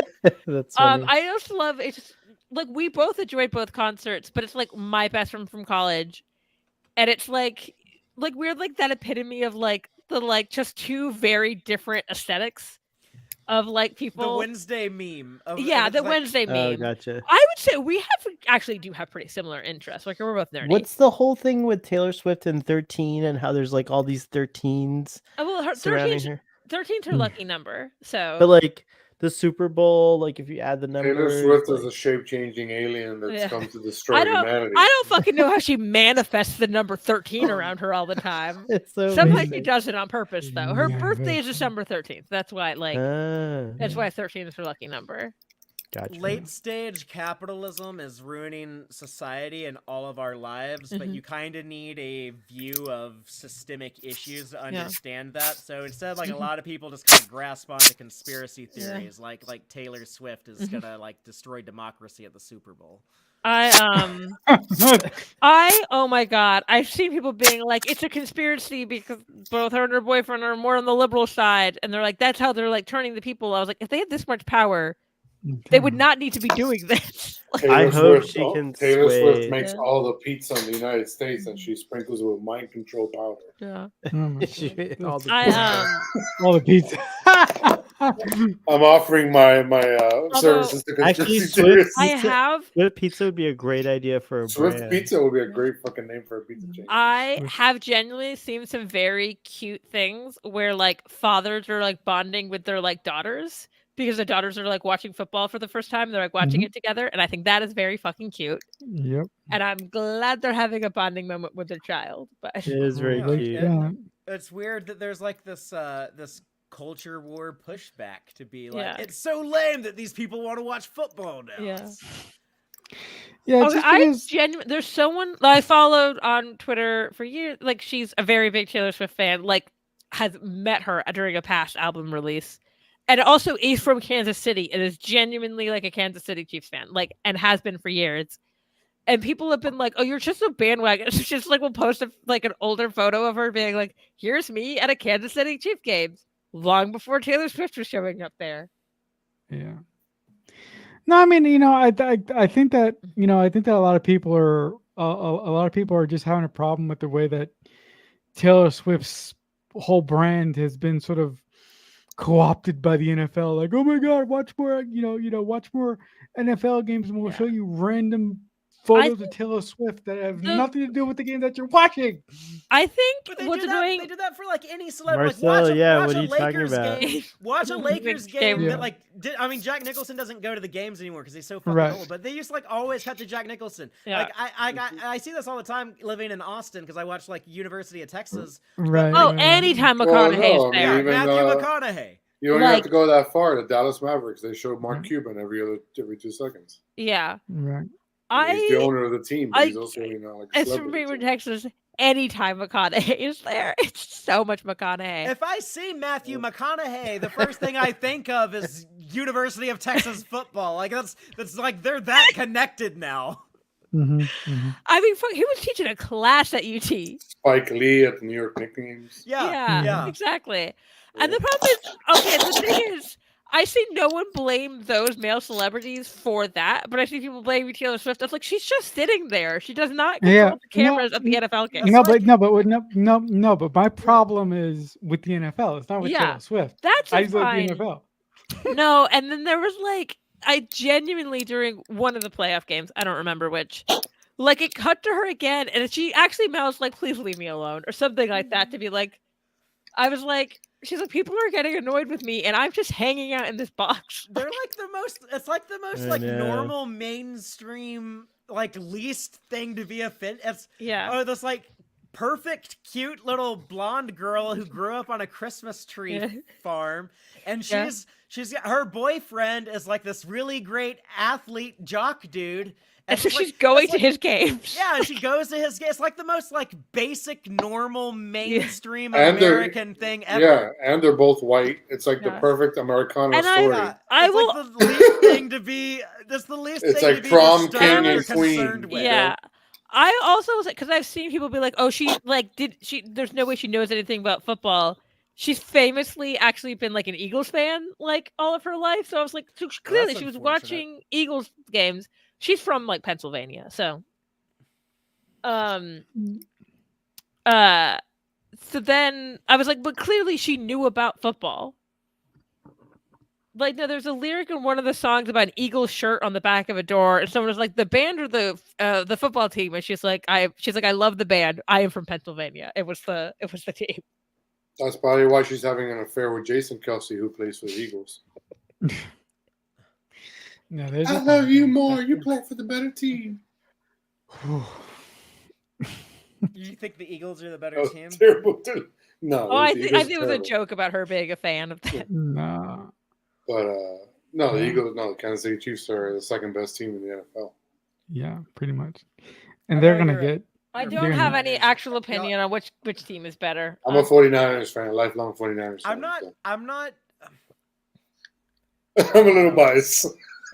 Really? So Ruben, now that you're being the fact that you're a lifelong 49ers fan, do you actually think that your team has a chance this Sunday? Of course, any given Sunday. Okay. Any team can win. I mean, they made it to the. That's why they it's made the juggernaut entertainment industry that it is. That was a movie written by John Logan, who also wrote Gladiator, which Rachel mentioned earlier tonight on Text Trek, and he also wrote Star Trek Nemesis. So there's y'all's trivia. I like one of those movies. It's not the Star Trek movie. I think Nemesis is the second best TNG Star Trek movie, but I don't really like the TNG Star Trek movies other than First Contact. Wait. Nemesis is my least favorite of the TNG movies. I cannot stand Nemesis. I like Nemesis? Generation, so just back up the guns now. Wait, so it's First Contact, Nemesis, and then what comes after that, Fathery? For me? Yeah. Well, you know what my least favorite Star Trek movie of all time is? Actually, I'm not sure I do. So hell knows. Star Trek 2. I think it's Generations, no? Yes, No. Generations. I just took a shot. I just picked the first one. So it has to be last. So yeah, so it can't be that. So you like Insurrection more than Generation? I The do. TNG movies The are just Insurrection does not offend me. It's just I love very it. I love boring. them all. It's I just- love it's Insurrection all does of not them. offend. the TNG I- movies are just bad 2-part episodes to me. I would say I my like First ranking Contact. is I'll say mediocre. See, How the about thing that? is, Nemesis offends me. Specifically, I hate what they do with Deanna Troy for a lot of Nemesis. Is I don't need to see my women I grew up admiring in my childhood assaulted, in like sexually assaulted. It's really weird and doesn't do anything Yeah. for the plot, except it kind of gives her something to do at the end of like, oh, you get to like avenge yourself being assaulted at the end. But like that's not really like giving her something to do. It's like And it's my main problem with Nemesis is like there's a lot of good things that like they'll be like, hey, a wedding with all the characters you love. Never mind, you wanted to watch more of that? Screw you. Here's a weird action sequence that's overexposed, so you can barely see it. Or that weird yellow. But Patrick weirdness. Stewart wanted to drive the dune buggy. They didn't need to overexpose it. Like, But So- well, what's his name? Who directed? Stuart Barrett was a fucking bad director. yeah. It And should've- also It should have been. It alternate- should have been Real quick, Jonathan the alternate ending for Nemesis is better than the actual ending. Wait, I don't remember the. Oh yeah, With maybe. Commander Madden and the Yeah, I think I seatbelts. do remember Yeah, that. well, the seatbelts are a little like the CG on the seatbelts could use some work, But but it wasn't the final version of the scene. because so. it wasn't the final, because it wasn't in the actual movie. But like Riker playing a joke as he leaves works way better than like what's in the actual But movie. in the actual movie, do we still see him with the 4 pips in that final scene? I think so. I like- Yeah. I love that Nemesis Oh. does give us the live action look of we have Riker with the 4 Mhm. pips on his collar and the wedding ring on his hand. And then when he shows up in Lower Decks in All the World's a Stage, season 1, episode 10, you got like that exact same look on him. So it kind of, it really does feel like, oh yeah, this is only 2 years later, because it's supposed to be only 2 years later. Yeah. Real quick, parentheses eyes. So my cat Arthur is named after Arthur Rimbaud, but PE says Rimbaud. I always thought that Leonardo DiCaprio should play him in a biopic about him. As a matter of fact, PE, it's called Total Eclipse.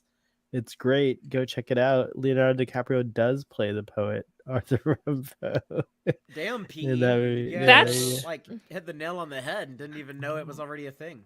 Yeah. That's amazing. I love when that happens. You just won the lottery, PE. Like the Actually- universe just gave you the movie you just asked for. Like in 1997, I think it came out or something like that. It's like great. Speaking of He's of actually wait. Sorry, one more. Sorry, one more thing. DiCaprio's played 2 poets because he also played Jim Carroll, the Basketball Diaries, who's also a poet. So it's his Oh, second poet. So there you go. Okay, sorry, Rachel. Go ahead. Speaking of Nemesis, I went the podcast that we used to listen to. People were going through TNG for the first time, and one of them was like did not very familiar with TNG, and so he made a joke. It was like Data should have a dumber brother, and then the other co-host was just like, and he was like, what? And he was like, I'm going to show you something from one of the movies, and he's like, what the hell? Like, I was making a joke. A dumber brother. That's funny. And we were like, and I think he called him something name, and he went, and the guy went, actually his name is B4. And we're like, what?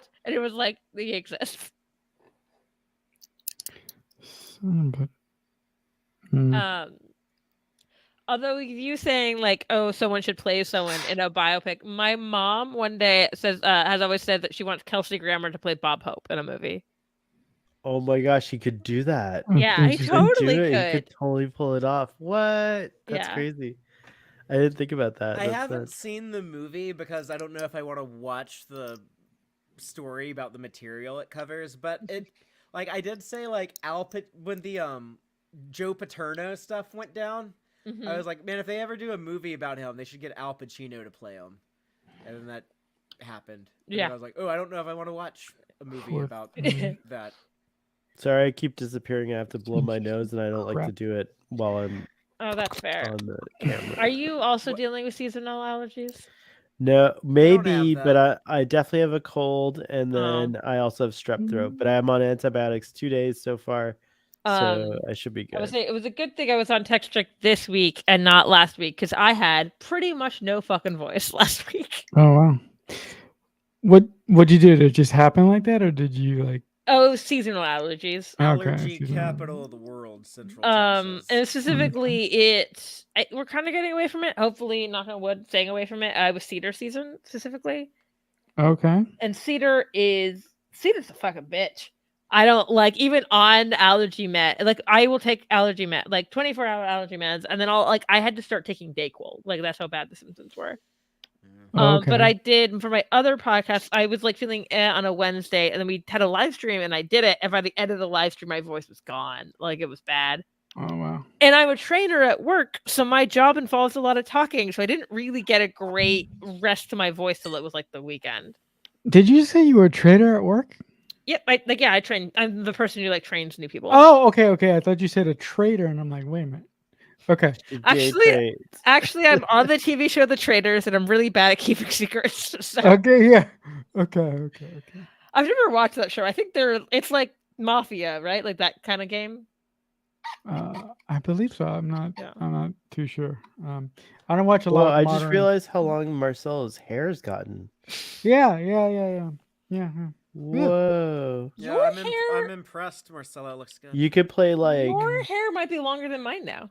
Yeah. you could totally like no. play Louis the vampire in Y'all know my hair keeps getting shorter. It's halfway down my back probably, but I'm probably gonna cut it a little bit, just trim the bangs a little bit because Yeah. it's getting a little out of control. and Father's hair's getting shorter, but your Yeah, I beard's getting haven't- longer. I haven't cut my hair, but like I'm literally like pulling it out.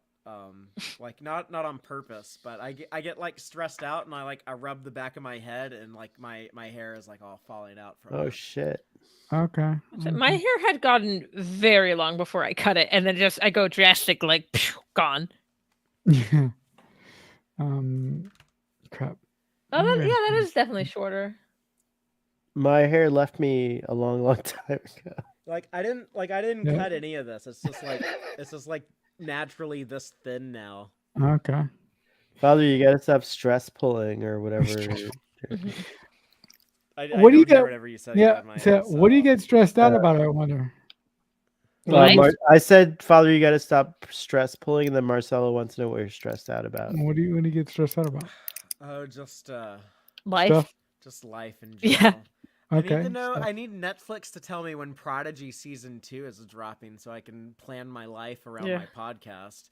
Okay.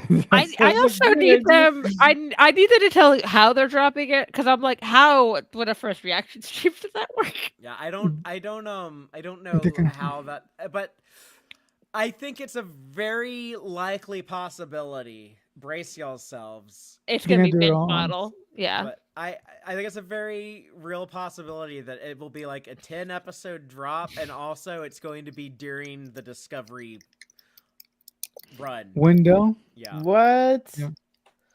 What? Yes. Yeah. So just I mean, look, I don't do programming at Tech Trek, but You you could meant just do, Netflix. You meant you could Netflix. just do Discovery you the meant final that. season. Episode by episode. What you do, and then circle back and do Prodigy if you want. But then again, I don't do programming for Tech Trek, so Yeah. that's- Well, we have a couple I of see what plans, you meant. but we Yeah. will probably do some type of collaboration with Aaron Harvey's Drawn to Trek.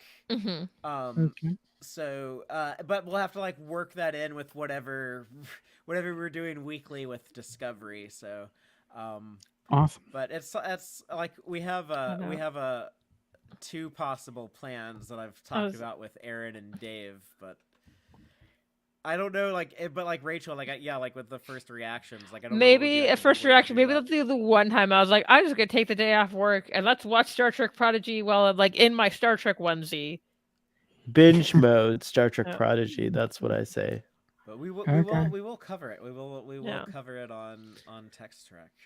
Cool. I'd like to do. We never did like a big retrospective on like all of season 1 of Prodigy, so that's something that might happen. And Oh, that'd be fun.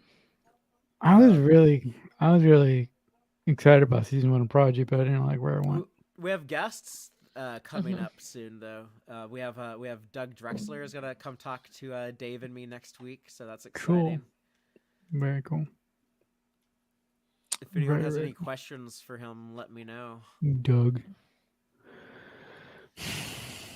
So, Has anyone here? I mean, I know I bring this up a lot when we're on stream, but we haven't been on stream all of us together in a long time. It has Has been a anyone long time. here ever decided to circle back to the Orville? I still haven't might. finished it. I might circle back, Marcelo, if Dave and I get through all of Enterprise, and then Okay. we're gonna do the original series and TNG Okay. and Voyager. We've already done DS9, the animated series, but once we're done with like all of those, then Okay. we might do the not quite Star Trek shows, kind of like what we were doing with like Galaxy Quest and USS Okay. Callister. So maybe Yeah. Babylon 5, Battlestar Galactica, Orville. Those would Right. be Cool. candidates. Oh, Father, I- Father, you'll be happy to know that Awesome. an actor friend of mine, ran into him. I worked a musical this past weekend, and he came to watch it. And the last time I saw him before that, he's a Star Trek fan, but he'd never watched DS9. I said, Yeah. man, you got to watch DS9, man.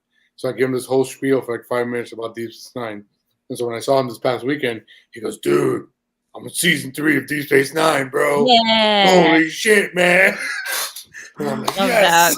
Yeah, it's Yes. gonna keep getting better. It's gonna keep Yeah, I'm getting like, just better. wait. It's only I- getting better. Worf ain't even there yet. Yeah.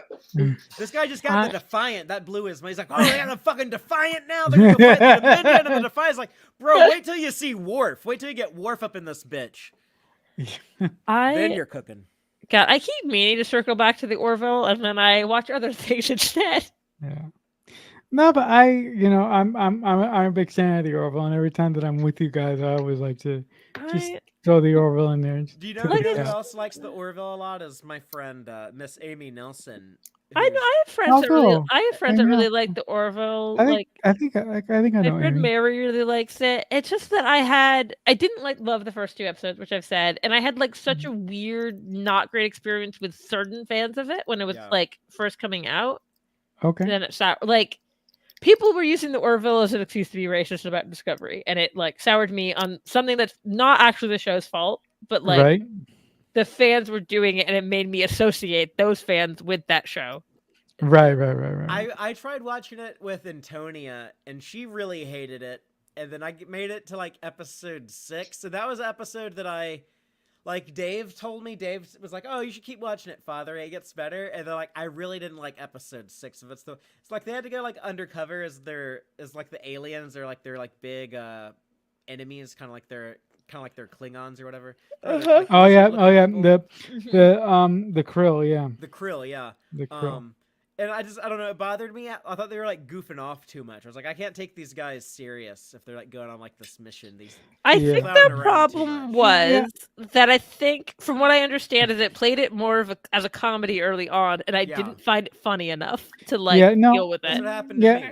Yeah. No. The first 2 seasons of the Orville definitely have that Seth MacFarlane Family Guy thing in space, but season 3 really takes it into the direction that Seth MacFarlane really wanted from the beginning, which is hardcore, serious sci-fi, and So I didn't watch all of it, but I remember one episode because I cracked up at the end so much because yeah, it's the one with it's like a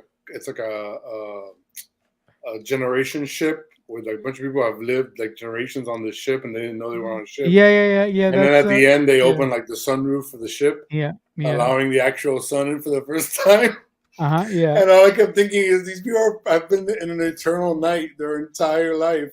They're probably horrified right now by what the fuck is going on. They It should be like chaos. They need also they need SPF. They'd all be pale as shit. Yeah. Like, Like vampires. yeah. Yeah. The one thing, this is in the first episode Mhm. where he refers to the person his wife slept with as a Smurf. It's a blue Yeah, the alien. Smurf. Yeah. And I was like, isn't that just fucking racist in this universe? Yeah. He's To be a fair, Star Trek, Mariner he's a called Reptilian. Yeah, Mariner called Tiana a cat in a coat. he's a cat in a coat. That's Well, fair. she's a cat. In And a then coat. I think it also, because it took me out, because I went, isn't that kind of racist? Do the Smurfs exist still? Like, that was like, so it made me start questioning. Like, it was less, when he was like talking, he's like, "Oh, I love Kermit," and I was like, "See, in my mind, it makes sense the Kermit would still exist. Like the Smurfs, eh." Mm. Yeah, no, look, I just love the show, and I understand all your guys' points about what your issues are with the show. But if you ever get bored and just want to give the show a second shot, but you got to get past What a the first season shill all the and way. into season 2, and into season 3 is, I think, more of the science fiction, more of the Star Trek that Mhm. you're used to. It's like completely serious. It goes from Family Guy in space, funny, jokey, laughy, to season 3 going, oh my god, this is the show that it should have been from the start, day one. Um. So Yeah, it was. So, oh yeah, my god, that concludes my spiel about sorry. the Orville and how Yeah, now much you're gonna get your check from Seth MacFarlane now. For yeah, I will. fucking I'll get my shill. check since I'm a shill. No, Fucking shill.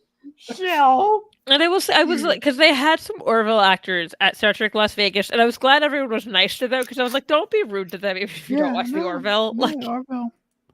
Yeah, no. I mean, I look. sorry, I've been sorry. I had to, like, I woke up at like 7:30 to work today. Oh, okay. No, I mean, look, I love the Orville Mhm. because it just reminds me of TNG, and I'm a fan of that Seth MacFarlane humor, so that's probably why when the first, This is the common thing that'll happen to me is I'll like see Seth MacFarlane give an interview and I'll find him funny and charming, and then I'll go watch a TV show and went, "Oh right, this is why I don't really watch Seth MacFarlane shows." Yeah, Right. I like him as a person more than I like his TV shows. Yeah. Okay. Same. Yeah, I think that's, and I get it. Like I guess that's probably better. I'm glad he's not like a jerk, but like But he's No, actually, I he- saw some clips. He got interviewed by like Bill Maher like not that long ago, and I can't even remember like what they were talking about.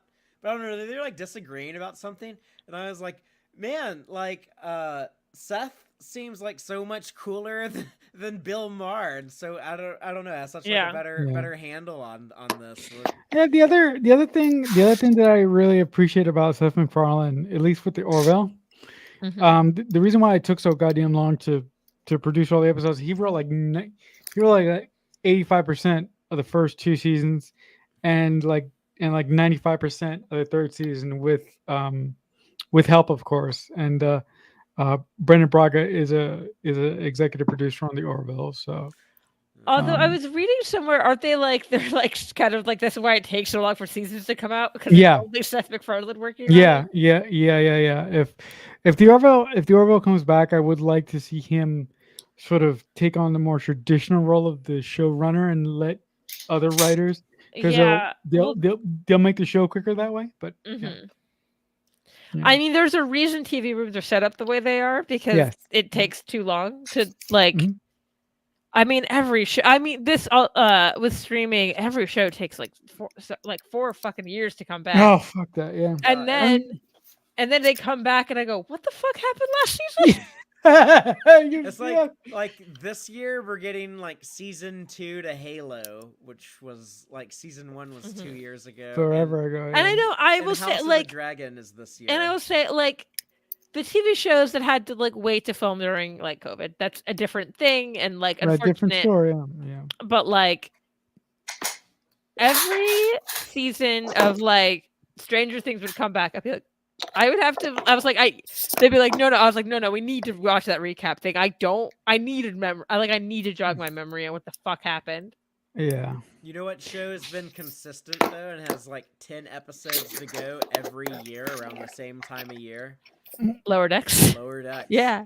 And Tawny Newsome told Tony Pascal and Trek movie at the Saturn Awards that they've already recorded like pretty much all their lines for season 5, and like the animation is going on now, and they'll have to do like a little bit of they'll do a little bit of like ADR when it's the animation is finished, but it should be on the normal, even with the strikes, it should be on the normal timetable. That's awesome. I just saw the chat, and I was like, so the more tired I get, the more likely you are to hear me say the word fuck. That is Yeah, so I have a question about Discovery. So who here who actually cares about Discovery um I mean, thinks that we're gonna get like a backdoor episode for Starfleet Academy in the final season? Do you think that's possible, or do you think that I think Michelle Paradise is gonna keep it self-contained to Discovery only? it's possible. I would say if um if Tilly is in the Academy show, we absolutely are getting one. If she's not, I'm like 50-50 on whether it's gonna happen. Okay. Okay. And I think like I'd be pro. I like Tilly a lot, so I'd be pro Tilly being on the show. But Yeah, man. Yeah. The fact that the fact that she disappeared in the most recent season of Discovery really was strange to me because it was like, what are you doing? She's one of the She best was doing characters a on the. play in New York. Okay, but oh, still. that makes sense. Oh, And okay. I'm betting it also had to do with around when that was being filmed. It was a lot harder for someone to be working on two projects at once. Okay. That's what it sounds like. Like especially because they were filming in Canada, she absolutely could not be like working in New York and crossing the border back and forth during that time. Right. But for season 5, she's billed as a series regular. So Okay. if she's not in all 10, she'll be in most of them. Yeah. Okay. I would Okay. assume. Okay. Well, She should that's be in more of season 5 than she was in season 4. yeah. Okay. Well, that makes me happy because I'm such a big fan of Mary Wiseman. But So we don't Mhm. know if any of the disco people will continue on in the Academy show. Yeah, that's what I said. Like if she's Mm. in it, then I think there will be a backdoor, like a kind of backdoor pilot to it. But backdoor, right? Backdoor. 'Cause I they don't like none of the actors seem to that no one's indicated that like Yeah. they, like but also we Doug, have literally no casting news for it. So yeah Right. and, like Right. Doug Jones like I don't know maybe I'll be Saru again someday, like no one's told me anything, but I'm Mhm. kind of glad Yeah. I don't No. have to wear the makeup right now. So Also, I think I'm I'm kind of the impression Doug Jones is like maybe getting a little older. It's like can I just be a human in something? it's interesting they had like an idea for a season 6 that Mhm. that Jonathan Frakes had talked about like oh yeah we got this big idea for season 6 that also I'm wondering if there's backdoor discussions happening somewhere to eventually take the main core cast of Disco and spin them off into like a TV movie or something because I think that'll be really cool. I can see that happening, but I I don't know that there's a plan for that. Yeah, it sounds Right. like all of the Discovery sets, like the where they were shooting all of Discovery, like that is currently Right. been repurposed for Section 31. So they've Right. already Right. like Right. Right. taken. Right. But Right. then when 31 wraps, what's hmm today? February 9th. Mhm. I think it's March 15th.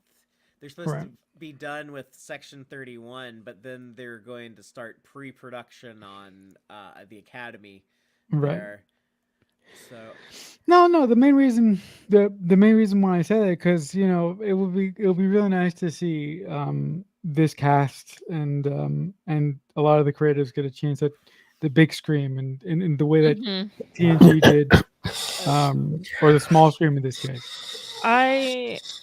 I think if we get movies, it's going to be a TV movie because Paramount is so gung ho on it. If we make another Star Trek movie, it's going to be in the Kelvin universe. Alex Right. Kurtzman said he wants to do more. I think what he wants to do is like a series of like backdoor pilots. Now that Mhm.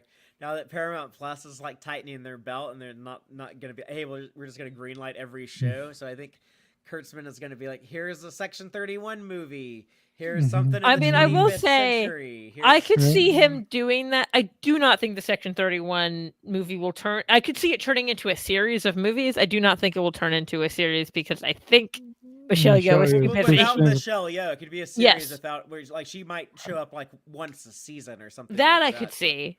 Just Right. because, like, I think Michelle Yeoh, Michelle Yeoh obviously likes Star Trek. At this point, she would not be coming back for the Section 31 movie. If she didn't. She's just also just fucking won an Oscar. Like, she's Right. very busy. Very expensive too. Yeah.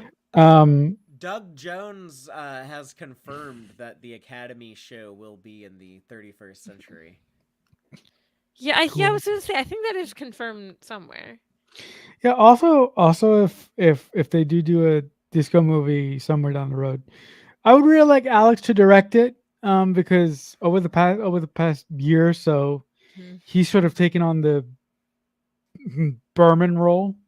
It's like I'm gonna Yeah. oversee everything, and I'm not really gonna be so hands on with the show as I used to be. I mean, I know a lot of people don't like that, but I do. So He's still just- hands-on with Discovery and the right, Academy. right. Discovery's his baby, and you have to say, like, at this point, like, there's no denying Discovery's place in Star Trek.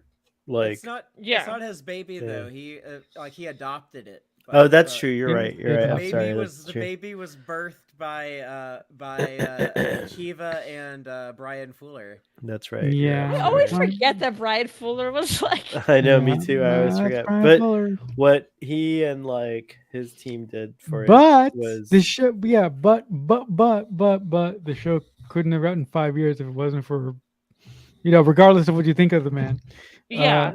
Alex and his writers. I mean, Brian was there, but then he left, and Alex took it over and Oh, made yeah, I it like- what it is. It's like that. You saying Brian Fuller, I was like, I unlocked a memory. Oh, right, Brian Fuller did work on the show. Like, Yeah. I mean, he's kind of like a proto version Yeah. of Terry Metalis, because didn't he work on Voyager? He was a writer. yeah, he was. He was an intern on Voyager, then he became Brandon's assistant, and then he had That's one- Terry Metalis. I'm yeah, talking and then about he had Brian one Fuller, writing though. credit. Yeah. Was a writer. Brian Fuller he made staff on his first writing credit was actually a DS9 one in season 6 where they go to I'm so stupid. The one where they go to Empok Nor. Empok Nor, yeah. It's season 6 episode 24, I'm gonna guess. Someone fact check me. But that was his. He did that as a freelance Writer? through an agent. Yeah, he didn't do the submission open submission thing that Michael Piller had on the shows. He actually went through an agent, but he wrote that or I think he just had like the story by credit, but then after that he got hired as a staff writer on Voyager. Okay, cool. Very cool. Very cool.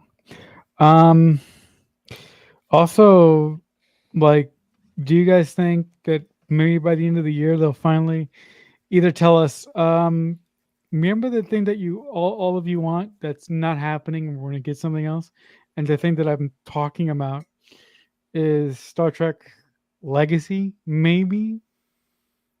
I don't think we're gonna. Everyone is so pessimistic on the actual team about Star Trek Legacy, so it tells me that I don't think we're gonna get it because I like, feel- Nothing happening right now. Yeah, I feel like we'll eventually get something in that time period. I don't know that it's going to be Star Trek Legacy.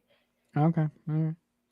I don't All know. right. No, I'm just, But I'm I just would saying. like a show. You know what I think? I'm so sorry because I know like folks working on those shows are a little more sensitive than other folks, but I just don't like the name Star Trek Legacy. I think that's its biggest like flaw. It's Yeah. It's the biggest It's- problem is the name Legacy is like they It's Star should, Trek not- nostalgia bait. yeah. Star Trek it's Nostalgia. not a great name. Like, it's funny. I can't even remember them. I remember everyone just being like, "We want a Pike show," and coming up with names. And then I was Pike like, when they came show. up with Strange New Worlds, I was like, "Oh, that's a much better name than anything the fans came up with." Yeah. Yeah. Yeah, they'll think of something. Yeah. But yeah, we'll do something in the 25th century. We ain't done Mhm. with that. Like, y'all don't worry. Be patient. It'll They happen. they're gonna do something. One, I think that Picard movie is gonna happen. You watch. that seems more likely to me. you watch. Who's gonna? Okay. If It's that the happens, shit. if that happens, who's gonna write it? I don't know. Sir Patrick Stewart's writing it, of course. Oh, It's I gonna be say his this is whole someone vision. who loves Sir It's Patrick nothing Stewart. but dune buggies. Just dune buggies and daddy issues. Dune buggies and daddy issues. no. That's the trailer of it. It's just gonna open as this like desert, and a dune buggy drives all the way up to the camera, and then skids to us, like turns sideways and like skids to a stop, and it's like a close up of John Luke in the camera, and it's just like, I've learned to forgive my father, and then it's like, boom, Star Trek Picard the movie, boom, dune buggies and daddy issues, boom, summer. Hey, it would also have like a Shakespearean monologue thrown in There there. you go. Thank you. That's good. I was trying to say that. I was just- like, Every time I think of his father, I think about how they. Oh, I cannot think of that actor's name, but the actor that was also in Battlestar Galactica. Guys, Baltar. Yeah. Guy that's not Paul, his yeah. James James- Callis. Yeah, Callus. Yeah, he's Callus. got the double A, which is odd. But And he that- plays an awesome part in 12 Monkeys, by the way, if you guys haven't Yes, seen he it. I have does. not seen Monkeys, but and I love that actor. But I didn't realize that people actually confused him with Alexander Siddig until people got confused I did. by that I episode. did for a second. I should have. Yeah, that should've I told you like that. Dave. I don't know. I did. Like, I don't When- see it myself, but I can see how people can When get people confused. said he reminds me, like his vibe reminds me of Alexander Siddig, that I completely get. I understand that. But when someone asked me why Bashir was playing his dad, that's like Bashir is not playing his dad. Mhm. I was like, that is a different actor. Well, when I have like weird dreams about like a younger version of my dad, he actually looks like Alexander Siddig. So for me, it was weird that it was James Callis and Yeah. not Alexander Siddig. But I knew it wasn't. But I though I do remember seeing him, I was like, someone's gonna get confused, and they were. But no, a friend of mine actually said for a second I was wondering why they cast Bashir, and I realized that is not the same actor. I was like, it's also funny because one of them is white and one of them isn't. Mhm. No, I mean, Legit. you know, if they're gonna do a Trek movie, I think it just should. I think it should be Terry writing the thing and give him the directing chair as well. I mean, but Yeah. if they want to do something really cool, Is Terry Matalas much of a director? I always thought he was more of a writer. he did, He's directed like episodes, did but he some hasn't directed a television- feature yet. Yeah, I Mhm. don't. Yeah. I don't know if like Paramount Pictures would give him a movie. motion picture, but yeah, I mean, Honestly, I want Jonathan Frakes to direct it. That's who I there want as you go, well. Yeah. Jonathan there you Frakes. go. Yeah, Like That's if they're my gonna vote make as it, I well. think that's the way to go. yeah, he's they or don't Jonathan. like him doing movies either. But maybe it's been enough. But he's time just, Uh, you know, One of them, the thing is, one of them is the best one. so Right. that's and not only that, he was like ahead of his time, and also directors are allowed to, have like good movies and bad movies. He's made a lot of movies and shows, episodes. yeah. certainly, No, since then. but Jonathan Frakes is a really good choice, and I don't understand. Also, I mean, like all his movies. I like Insurrection. I like I- Insurrection. Fine. Well, that's not like, the one that got him in trouble. The Thunderbirds movie is what. got him Oh in yeah, trouble. I don't don't even know what remember the hell if that I movie like is. that movie. I Um, think I've seen that. I don't remember. I remember it being. I was also a child, and I remember it being fine. Like, Well, I've never seen it, but that was the problem. Patrick Stewart did fine, and he did that awful movie where he was chasing those kids around for the whole movie. Oh, Directed it, though. What? Speaking of dune buggies, he was in a dune buggy in that one too. yeah. I genuinely have no idea what movie you're talking What movie about. is that, Father? You know what I'm talking about, right? Are you talking about The Green Room?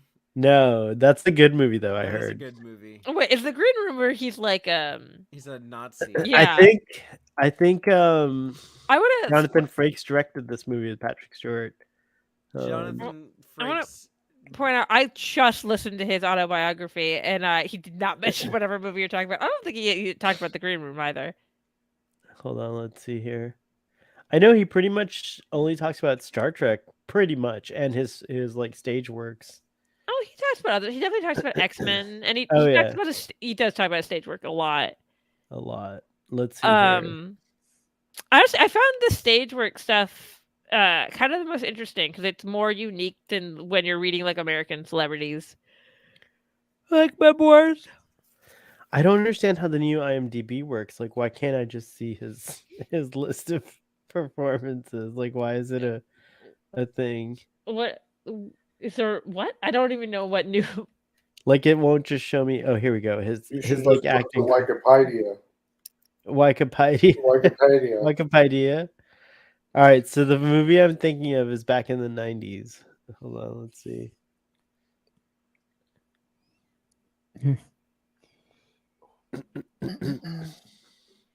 Not Dune Buggy, but he does talk about Dune in the autobiography. Oh my god, this is so cool. Parentheses, I was obsessed with that movie. I loved it.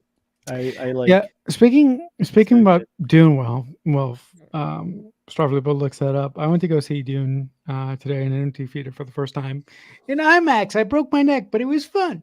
It's so good. Did you watch it in 3D also? No, just the standard 2D. But it was The old Dune movie was in 3D. No, I thought you no, said the new Dune movie. no, yeah, No, I was no, talking about specifically the Dune movie that has Patrick Stewart in it. yeah, Oh no, yeah, but no, but no, that one's but better. That's the I'm talking best about. Dune movie. Oh, you and I are gonna have fighting words. I'm talking about the new Dune movie. So yeah, it's the first time I went to go see it today. In IMAX. So I think I'm not from this universe because I don't see his movie that he did with where he's chasing these kids. Hold on. Are we Yeah, having no one Mandela knows what you're effect? talking about. Yeah. Okay, I'm glad it's not just A me. movie where Patrick Stewart is chasing kids. Yeah. yeah, no, but I think Are you sure this is Masterminds. Here it is. I found it. I was about to ask, did you watch like a 1997. oh, What the hell are you talking about? yeah. This is the movie. Play it on YouTube and share the screen. What the All right, hell are you hold on. talking about? Is it this movie? No, I don't think it's this movie. Hold God on. damn it, so hell. What the hell are you talking about? There's I think it is this movie. Hold on. All right, let me find the trailer Wait, now. Vincent Kartheiser is in this, and he would have been a child when this. So maybe this is what you're talking about. It is. It does. It's 97, so it makes sense that it's a Stewart Masterminds trailer. Let's see. You can apparently watch the whole movie on YouTube. All right, here we go. I've Ruben learned that Vincent Kartheiser was apparently a child actor. I guess he's didn't know. pretty young on Angel too. So I'm Alright, here actually we a go. child actor right now, but I act so well I've convinced Sully I'm an adult. Damn, fathery. All right, how do I make sure this works? All right, here we go. All right, Is it gonna play the audio? Did you? I tell it to think play- so. Okay, let's see. we'll see. We'll hear, I guess. I'm going to have to ask for 650 million. Call me when you have the money. The head of security for an exclusive prep school. Good morning, children. Yeah, this is it. It's a very special day. Mastermind a foolproof plan. I'm going to have to poll these children for a special class. 10 of the richest kids in America. Exactly. See, the comedians are right on time. Let's make our true presence known. But there was one detail he overlooked. I'm always in trouble. Matt, What's this doing? the resident bad boy, Something's going down. Look, man, there's all these guys here with guns. They've closed off the compound. What compound? You're in a school. I'm telling you, we got a die-hard situation here. is about to teach him a lesson I was gonna Go make back a over the Die Hard wall, joke, and right they made it for now. me. he'll never forget. It's that damn kid. Watch out! What? Is it hot in here? Am I just getting overexcited? It's a little warm. Hopefully, you'll Enjoy see the the sauna, Dune buggies. definitely. Well, you were talking to Ozzy, weren't you? He's in there, isn't he? Get in there after him.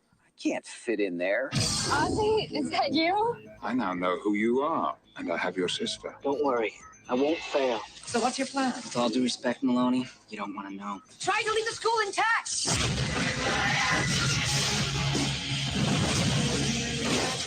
Late 90s it people. isn't. Was this supposed to be a Very comedy?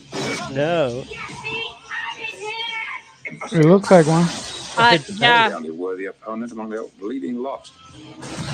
There they Oh, are. there we Look. go! Oh my god! Oh my god! That's what gave him the desire. That's what gave him I the have to kill someone here. Vincent itch. Kartheiser The We'll see who Dune has the buggy living itch. brain here. in the story of a troublemaker doing what he does best.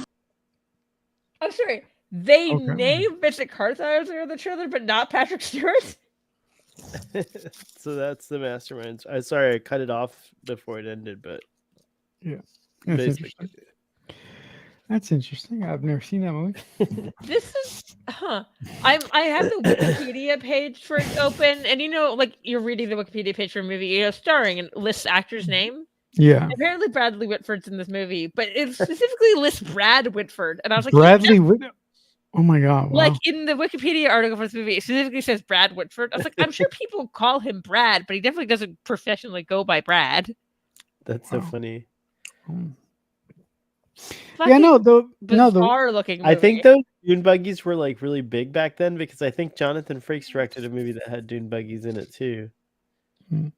the one the one Patrick Stewart project that I'm obsessed with that isn't Star Trek or X-Men is this one goddamn documentary he made where he like hosts a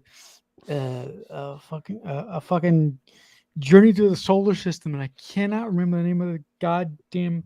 We were on. I don't know where I was on Text Track or whether I was um uh, on After Dark, but one of you actually found it for me, and I can't remember the name of the goddamn documentary. Wait, what was the subject of the documentary? No, it's like Patrick Stewart hosting a NASA style documentary where you go through the solar system, and the commercial for it was on the VHS copy of Generations.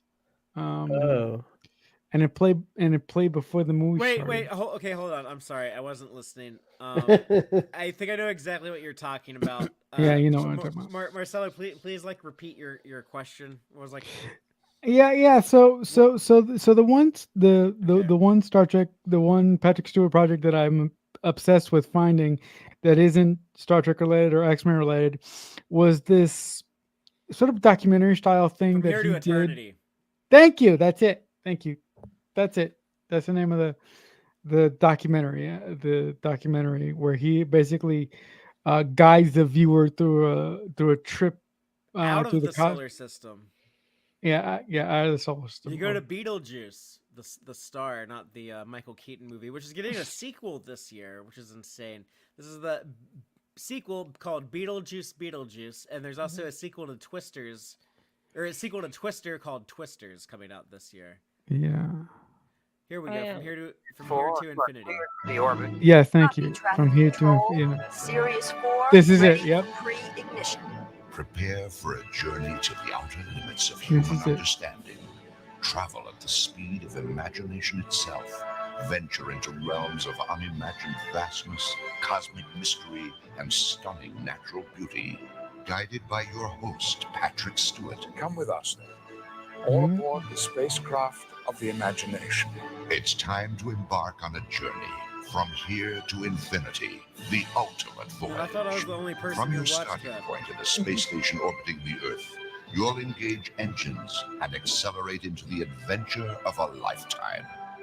Your trajectory I will feel like take Sir you through Patrick the Stewart solar should have system, been to the narrating nearest this part. stars, to the edge of the Milky Way, plunging into the swirling vortex of a Hey, that's massive from black TNG. hole. You'll make your way to They're the too very cheap to edge pay of the him universe. to narrate the trailer. Only That's the from movie. DS9. Powered What? by a stunning They're like digital totally stereo like. They're all sound. from From Here to That's from Infinity TNG is a also. What? uniquely Oh my produced God. tour of the wonders of space. This was definitely made by For Paramount, I adventure guess. I lovers know. of They're all like, let's ages. just use the All footage brought from to the life shows. by Patrick Stewart. From Here to Infinity, the ultimate voyage. Priced at only $14.95. Oh wow. On video now. Man, I could almost from get a Happy Meal Paramount for Home Video. $14.95 today. Yeah, that's it. That's a bargain. Anyone got $14.95? I feel like I could do it. I could Yeah. like skip a martini one night. I Now watched is it- that though. I rented that and watched it one time, and then I tried to tell the woman that my dad was dating at the time. I tried to tell her about it, and I was like, "Yeah, like you go like outside of the solar system, and you go to like this other star called Betelgeuse." And she's like, "What movie are you talking about, Beetlejuice?" I'm like, "No, it's called From Here to Eternity, and it's about exploring space with Patrick Stewart." She didn't get it. Okay. All From right, here cool. to infinity and beyond. Yeah, that was I have it. to get going because my cold is starting to creep That is up fair. on me. I am about to fall asleep. Again, I had work at 8 in the morning. You So did great. Thanks for coming on. This has been so Yeah. fun. I can't believe we did this. Yeah, Father, are it's you fun. satisfied? Are you happy? I'm very pleased. Yeah. Yay. To be back on the After Dark show, which I guess So is- we're gonna be on tomorrow doing the animated series discussions. yeah. With tomorrow, what is it? The Pirates, right? Mhm. The The Pirates Orion- of Orion. Yeah, I Yeah, should have Ori- plugged that on tech. I should have plugged this on Text Track. That's okay, But we it's- know next week. This was well, like our soft launch. This is like yeah, our this is soft a open. maiden voyage. Maiden voyage, exactly. Yeah, we'll shakedown. have This is a shakedown. The shakedown cruise. Classic We'll do classic launch. the official hashtag TQIF. Oh, Yeah. look at that! I missed SBAD. Thanks for missing us. We missed you too. You know, sir, SBAD. SBAD. Yeah. Anyways, thank you guys. So everyone, check us out Mhm. tomorrow at 3 p.m. Eastern on Starfleet Boy Actual. There's the Mugatu. Check out Text Track Replay if you didn't watch it today. It was a really fun discussion about Galaxy Quest. What? It was really fun, yeah. Mm. And don't forget to watch the landscape has changed in a year. There's also the Salon, and like there's all kinds of cool shows out there. So go check them out. And then Rachel, what's going on with your podcast? Massive podcast. Mayhem. Yeah. For the God, when's the next time we have a live stream? We had a live stream last week that was really Ooh, fun. okay. That we played like a horror-based game. Like a horror-based, like more horror-based stream. And I think we have I will not be on this one, but on the 19th we have a stream as well.